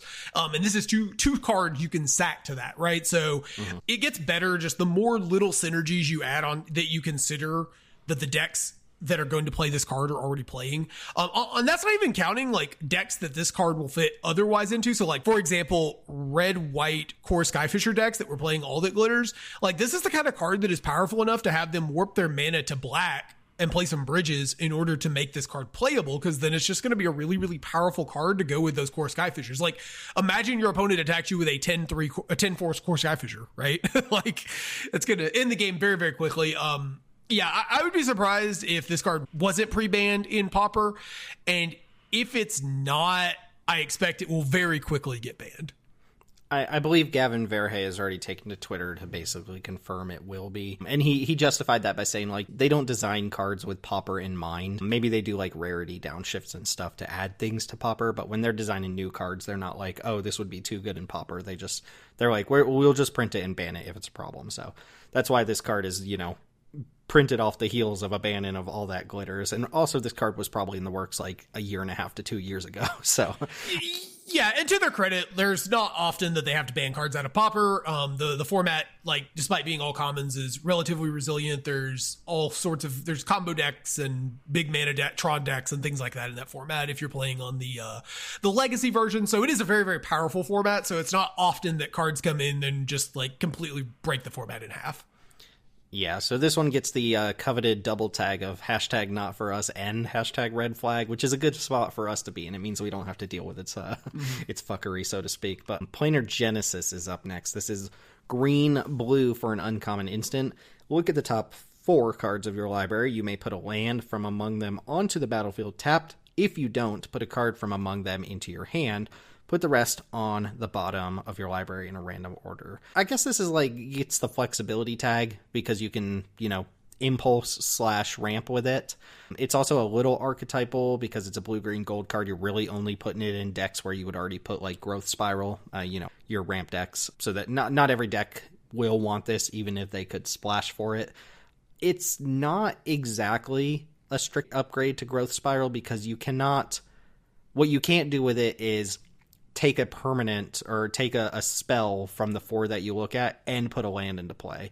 If you put a land into play, it has to be the card that you select off of this. So you can't just like sandbag a different land that you already had in your hand, pick up a different card with Planar Genesis, and then put the land you already had in your hand into play. But in the late game, I mean, this is basically just an impulse that in the early game lets you ramp instead. And that's a fairly flexible card. Yeah, I think this card is like, it's not a direct upgrade like we've been using the term, but it is better in most spots, I think. I think like outside the first maybe, 3-4 turns of the game, you're just going to rather have drawn this. And even a lot of spots in the early game, if everybody's been there where you've got the Explorer or the Growth Spiral and you really are just trying to dig for your land, not even the extra land drop, and you whiff, and that always feels bad. So I like these sort of cards. That being said, though, reading this, it's kind of wild to me because I actually think this card's just worse than Malevolent Rumble, like the monocolored card, just because it puts the cards in the graveyard and guarantees you the ramp and a card that you can get for the next turn. Obviously, it's not a perfect comparison because this is an instant and has a little bit more flexibility in long-term ramp and stuff. But I think in general, Malevolent Rumble is just a little bit more powerful.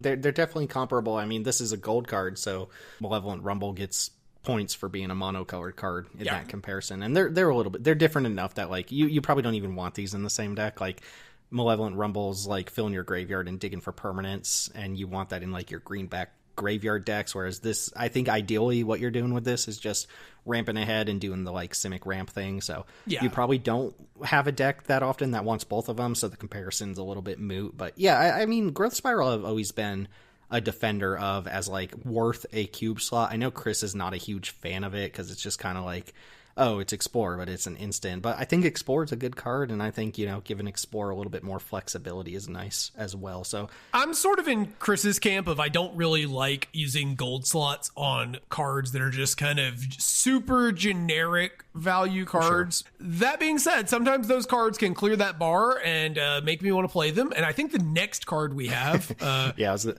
to see if you were going to do the segue there or not. Go ahead. Can do that. So it's Pyretic Rebirth. So it's 2 black-red for an instant. Return target artifact or creature card from your graveyard to your hand, and then Pyretic Rebirth deals damage equal to the card's mana value to up to 1 target creature or planeswalker. So this is just a really good, clean 2-for-1. Obviously, you have to set it up. It's a little clunky in terms of the mana, 4 mana is a lot, but it is a 2-for-1. Depending on what you're doing with the LTR land cyclers, this is going to very frequently be just like a Doomblade. But even if you just bring back a 3-drop and, burn something for 3, that's a pretty good deal for 4 mana. I don't think this is one of those world shaker type of cards, but it is a sweet little value card. Yeah, we're going to test this out. It's a nice little role player. There was an old rare from, I want to say Dragons of Tarkir. It was called Foul Renewal, which was very, very similar. You return a creature from your graveyard to your hand. You give something -X equal to, I think it's toughness, not its power. I think I was obsessed with that card. I love that card. That card was fantastic in the format. It was really powerful. Yes, and this has very similar vibes. Get a thing back. It can be an artifact or creature, so there's more flexibility there, and it tags the mana value rather than the toughness of the creature, which might actually be worse, I think, but it does mean you can get back like a wider swath of permanents. You can take out smaller creatures almost for sure. There's setup involved, obviously, like if you're playing against a deck that can eat your graveyard at instant speed with an armored scrap gorger or cling to dust, then this card's going to be a liability. I'm also not entirely sure if it's like the type of card that's worth a gold slot when your gold slots are as precious as ours are in our Peasant Cube. So I think we're going to test this card. We're going to find room for it. I wouldn't be surprised if it's like not super impressive, but it is just good 2-for-1 potential. And like I've said before, I just love recursion piles in Peasant Cube, and this does the recursion thing while removing from your opponent's board. It is going to be awesome when you get to put together your Grixis Slick Shot Lockpicker deck, and you like Lockpicker back a spell, and then you trade off the Lockpicker, and then you buy back the Lockpicker, and then the Lockpicker with this, and then you buy this back with the Lockpicker, and you just make this. Oh infinite. no, dude, we're getting Pinnacle Monk with this. We're dealing 5 damage to something. Oh, and then we're picking this back up. Oh man, that's actually Monk's picking this up. Okay, that's like, actually a wombo combo. I will tell you the card that this reminded me of, and it's a card that I don't even know if this card would be good anymore, but a card I was fascinated with out of Dragons of Tarkir as well was a Swift Warkite, which if you didn't play was like 4 black red for a 4/4 Dargon, and when it ETB'd, you got to bring back like a creature with 3 or less mana value, and like I think it gained haste, and then it bounced back to your hand at the end of turn, so it dashed it. And I absolutely loved that card. And this card just reminded me that I really want that card to be on the client, but then I'm going to be disappointed when I realize that a 6-drop Rakdos card is not good enough. Yeah. Yeah. I appreciate the nod to, I think, Vengeful Rebirth with this card. And also Richard Kane Ferguson art is just awesome. So Speaking of Vengeful Rebirth, would be an absolute banger to get on the client too. Yes, it would. That card is still sweet, I think. Even at 6 mana sorcery, I think it's still pretty good. We got a messy one here in Gruul, Writhing Chrysalis. Yeah, this one was the talk of the town. Oh, yeah, and this is a common. This is, again, like a card that if you saw an uncommon symbol on it, you'd be like, yeah, that makes sense. But it's a common. 2 red-green for a 2/3 common Eldrazi drone. It has Devoid. When you cast this spell, create 2 0/1 Eldrazi spawns that can sacrifice for colorless mana. It has Reach wedged into the middle of its text. Yeah, I was going to say, the sneaky Reach is not a problem with the client anymore, though. We not sure why they do that, but whatever. Whenever you sacrifice another Eldrazi, put a +1/+1 counter on the Writhing Chrysalis. So if you want it to be, this is just a 4 mana 4/5 with Reach, because you can sacrifice those Scions at will. If you don't necessarily need the big body right away, you just kind of hold off a turn and you use those to get you some extra mana. So this is a 4-drop that can ramp into your 7-drop the next turn, and it still becomes a 4/5. So like you're getting Colossadactyl vibes there on the stats alone, but you're also getting like some temporary ramp. And if you happen to have some other cards floating around like the Eldrazi Processor or anything else that makes spawn tokens, maybe a Vengeful Rebirth. Bigger. Yeah, like I don't know, any like Vengeful Rebirth, any sort of recursion cards we may or may not have talked about today. I mean, this just seems nuts for a common to me. It's 3 bodies and 4/5 worth of stats across 3 bodies. Yeah, I mean, it has other synergies too, where it's like it's good in sack decks, and it's good in like 4 power matters, it's good in 2 power matters, like all the little like different synergies that they've put together. This card somehow manages to be like just good on rate while also tacking on like every single one of those boxes, without also feeling like it's a card that's going to be oppressive. Like this looks like the kind of card that's going to be like really good, but at the end of the day, I mean, if you just have like a 4 mana 4/5 Reach is nothing special these days, so you need to be like trying to get more out of it. So I think you're going to want to, when you can, try to get one or both of those mana to your next turn. Definitely a powerful card, but like really slick design, and that I think the ceiling is really high, but I also think the floor is like fine without being like just eye rolly. You know, this card isn't going to come down and immediately have you scrambling. Yeah, and I can't really think of that many right now, but there are some cards that reference 2 power creatures specifically, and this is a technically like a 4/5 that actually exists as a 2 power creature. So you curve your Neighborhood Guardian into this and just like, you know, get 3 triggers. Yeah, triple trigger. That's the exact sort of thing. I don't know that you would put Wisp Drinker Vampire and Graceful Restoration in the same deck as like a red-green card, but it works with those sorts of things as well. Yeah, this is just messy. Also, just highlights exactly what I was talking about, where if you had put the name Eldrazi Processor or Repurposer on this card, and you put Writhen Chrysalis on the other card, I would not have like even noticed. The name does not matter. Sure. Wiggly spaghetti thing. We've got about 4 to 5 more gold cards here to talk about. If you want to take the next one. Yeah, so we are now entering what I dubbed on the show notes as the lightning round. This is the Tim and I are exhausted of talking about cards, so we're probably going to be speeding up a little bit here. We've got Scurry of Gremlins. It's 2 red-white for an enchantment. When it enters the battlefield, you create 2 1/1 red gremlin creature tokens, and then get an amount of energy equal to the number of creatures you control. You can pay 4 energies to give creatures you control +1/+0 and gain haste until end of turn. Tim, it has been like half a decade or more now, and they still cannot seem to one-up heroic reinforcements. No, I don't think this even gets close to heroic reinforcements unless you're in an actual energy deck. Like, it's possible to just run this out, and those are your only 2 creatures, and you don't even get enough energy to activate the ability, which is terrible. But heroic reinforcements is standing the test of time. That card is great, and I don't think this is coming even close to getting near that one. Nope, I only mentioned it because this is a if you have like, you know, a million core Skyfishers, this is a card that you could, you know, use for quote unquote synergy. Obviously, if you have 2 or more creatures when this enters play, it is functionally heroic reinforcements. Oh no, it isn't, because it only gives +1/+0. Yeah, but it also gives haste to all your creatures, so you could, like, if you can store up the energy and then, like, drop a bunch of creatures a different turn and then use it, like, you probably get more power out of that than you would from the +1/+1 on heroic reinforcements. But the downside of, like, you can't activate this is just, it's not even close to me. Yeah, I agree. Just like for people who care about having like a second kind of functional copy of an all-time great, there it is. More exciting Boros card, in my opinion, we've got Conduit Goblin. So it's red and a white for a 2/2. When it ETBs, you get 2 energy. So there's the other 2 energy you need for your Scurry of Gremlins. And at the beginning of combat on your turn, you may pay an energy. If you do, another target creature you control gets +1/+0 and haste until end of turn. So this is just 2 mana Furnace Strider, right?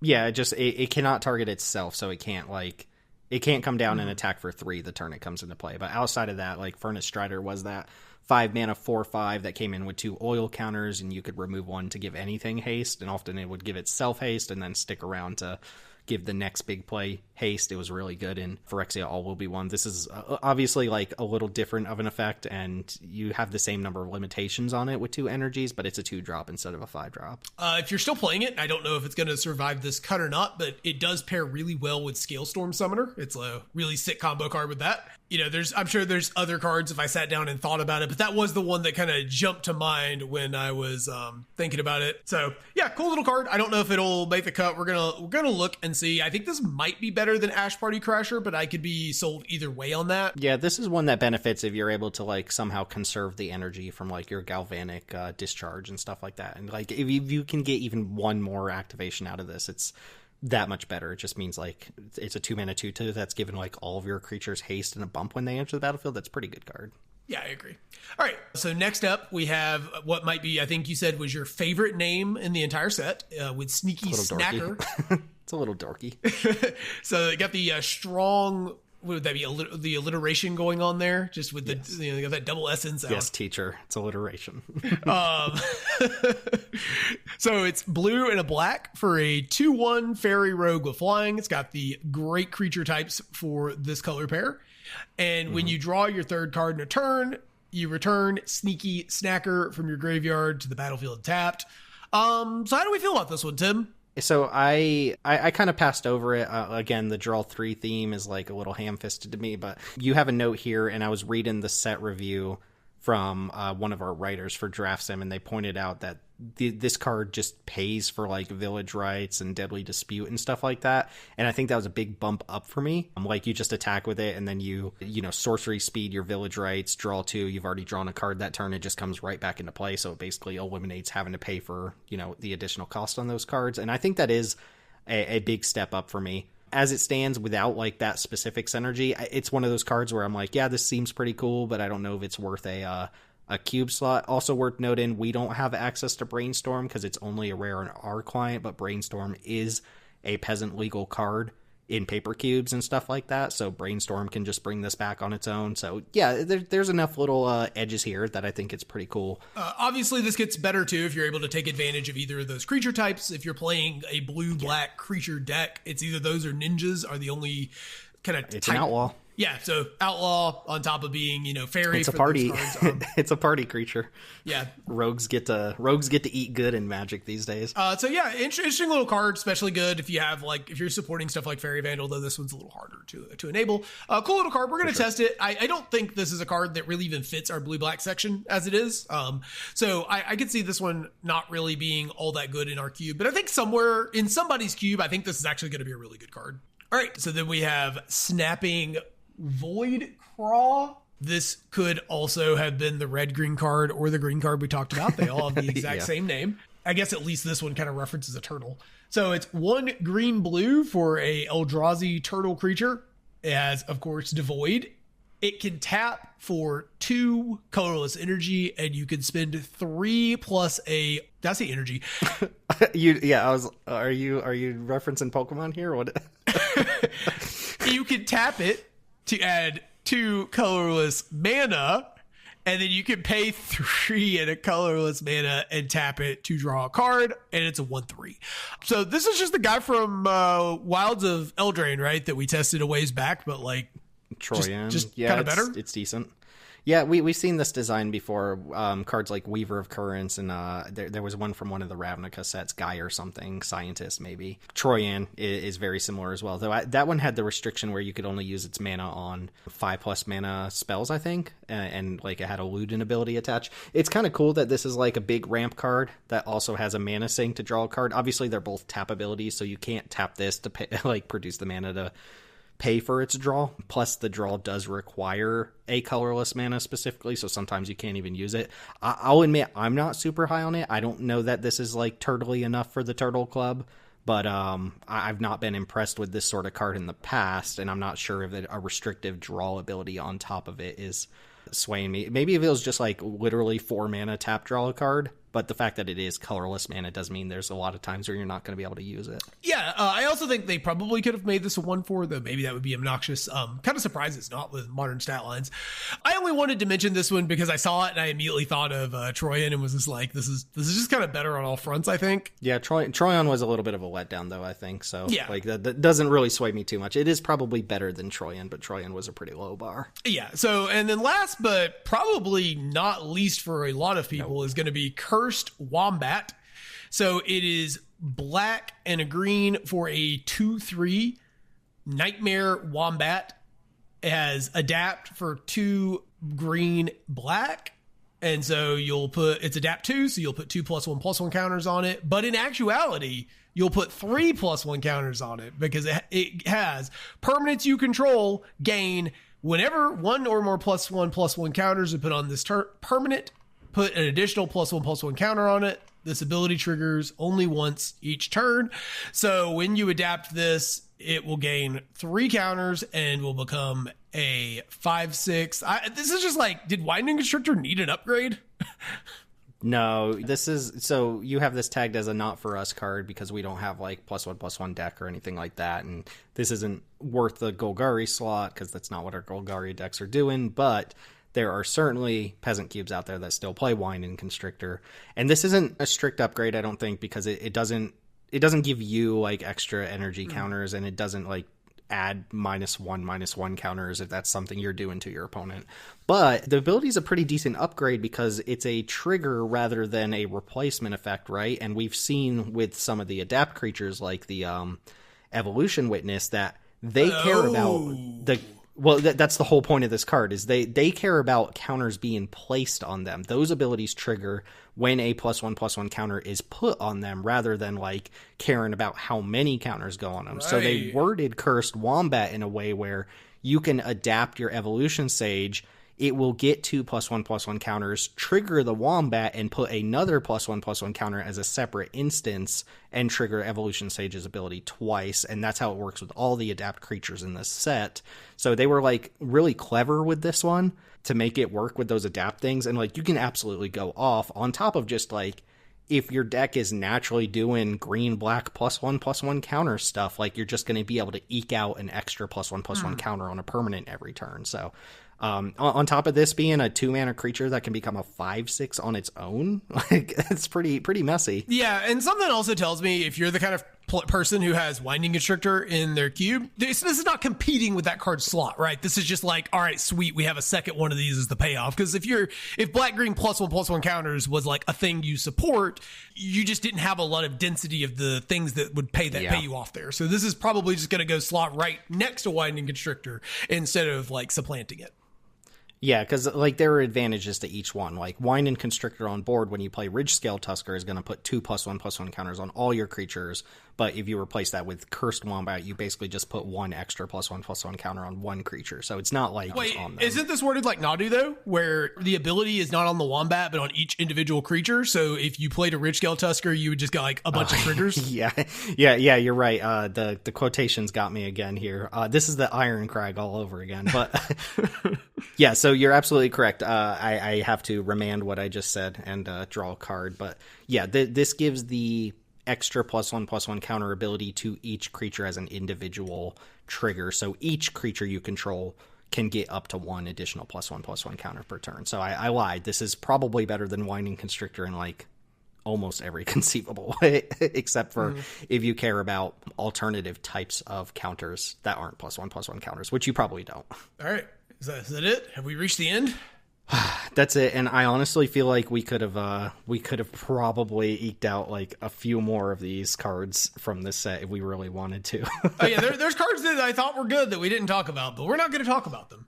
Wow, that is a lot on top of everything we're doing in the mainline cube as well, and there's probably even more to talk about here and more discoveries we'll make after playing the set. So I don't know, is anything stick out to you as like, this is what I'm excited about? It's hard to pick out like one thing. I will say for me personally, I am excited to see how the reshaping the structure of the lands affects our Peasant cube with the landscapes and the MDFCs, mostly because I'm not like 100% sure what the end result of that is going to be. I'm also kind of oddly excited about trying out Mindless Conscription, the black card, the enchantment that makes zombies. Yeah. I do love me a good Skyfisher target, and that does seem like a pretty cool one. That and Glyph Elemental were like the two that stuck out to me, I think. A lot of the other cards felt like they were really, really good, but not necessarily something and they're clever designs, really sweet, slick designs, but I didn't get quite as excited about this one as I did out of some of the cards out of like NKM and OTJ, where there were just like some cards where I'm like, oh, this is just so unbelievably sweet, you know? Right. I think for me, the biggest question mark is Rao and the Implicit Maze. Because, again, I just have a sneaking suspicion the card's amazing, and it just doesn't read like it is. And then I think there's some danger cards here as well. Hope Ender Quaddle, I imagine we're going to... Like, every time that actually counters a spell, we're just going to hear, like, oh, this card's way too good and stuff like that. And then there's some cards that, you know, the red flag cards like Marionette Apprentice and things like that. There's some other cool cards we talked about that I'd like to find a home for that don't fit in our Peasant cube. In particular, Kozilek's Unsealing, I think, is just a really awesome card that begs to be built around. There's Amped Raptor as a card that's probably too good, but we're going to play it. You know, things like that. There's a lot of power packed into the commons and uncommons. And, you know, for having not correctly read about half the cards we actually talked about today, I would say we're walking away from this with a lot of changes to our Peasant queue. Yeah, this is going to, I mean, it's going to be funny because you posted the April Fool's video about the biggest change ever. And then it's like, now we're going to have to go back and be like, yeah, the actual biggest change ever for real this time. Apology video on the YouTube channel. Well, we did all of our closing thoughts and stuff in the mainline episode, and I'm going to keep the closing brief here because this is technically a bonus episode, though I think it's going to end up longer than the mainline episode. If you're still listening at this point, let us know a couple things. First off, let us know if you want to hear Peasant reviews for new sets. It's a little hard to actually squeeze them in, and our priority will be on the mainline set. But if you're listening to this and you got enjoyment out of this, or you want to hear more Peasant content, especially cube reviews for new sets, let us know, and we'll try to make an effort to do that in the future. And as well, the gradient system, like we just very loosely talked about cards as like forever cards and test cards and role players. I think Teld and I are going to sit down at some point before the next review and like try to make that a little more cohesive. But if that's the type of thing that you like for reviews and want to hear more of, let us know that as well. Other than that, I'm going to spare everybody the usual rigmarole and just say, come find us in the Discord server. Wherever you're listening to this, there will be a link to the Discord server. Come talk to us about Peasant Cube. Come give us your feedback about the land change. And most importantly, come play with us and give us your feedback and your experiences and stuff like that. So that is going to do it for this Peasant Cube Modern Horizons 3 review. My name's Timothy Zaccanino. Teld, thanks for taking the time to do another one of these with me. And to the listener, we will see you all next time. Yep. Thanks for having me around, Tim. And I did want to say, if you've made it through this and you've listened to us go on about cards for like 6 hours now, we appreciate your support, even if it's just listening to us ramble. So thanks, Drix, and whoever else is insane enough to listen to us talk this much. The end of the video, yeah. Appreciate it. Yeah. See y'all next time.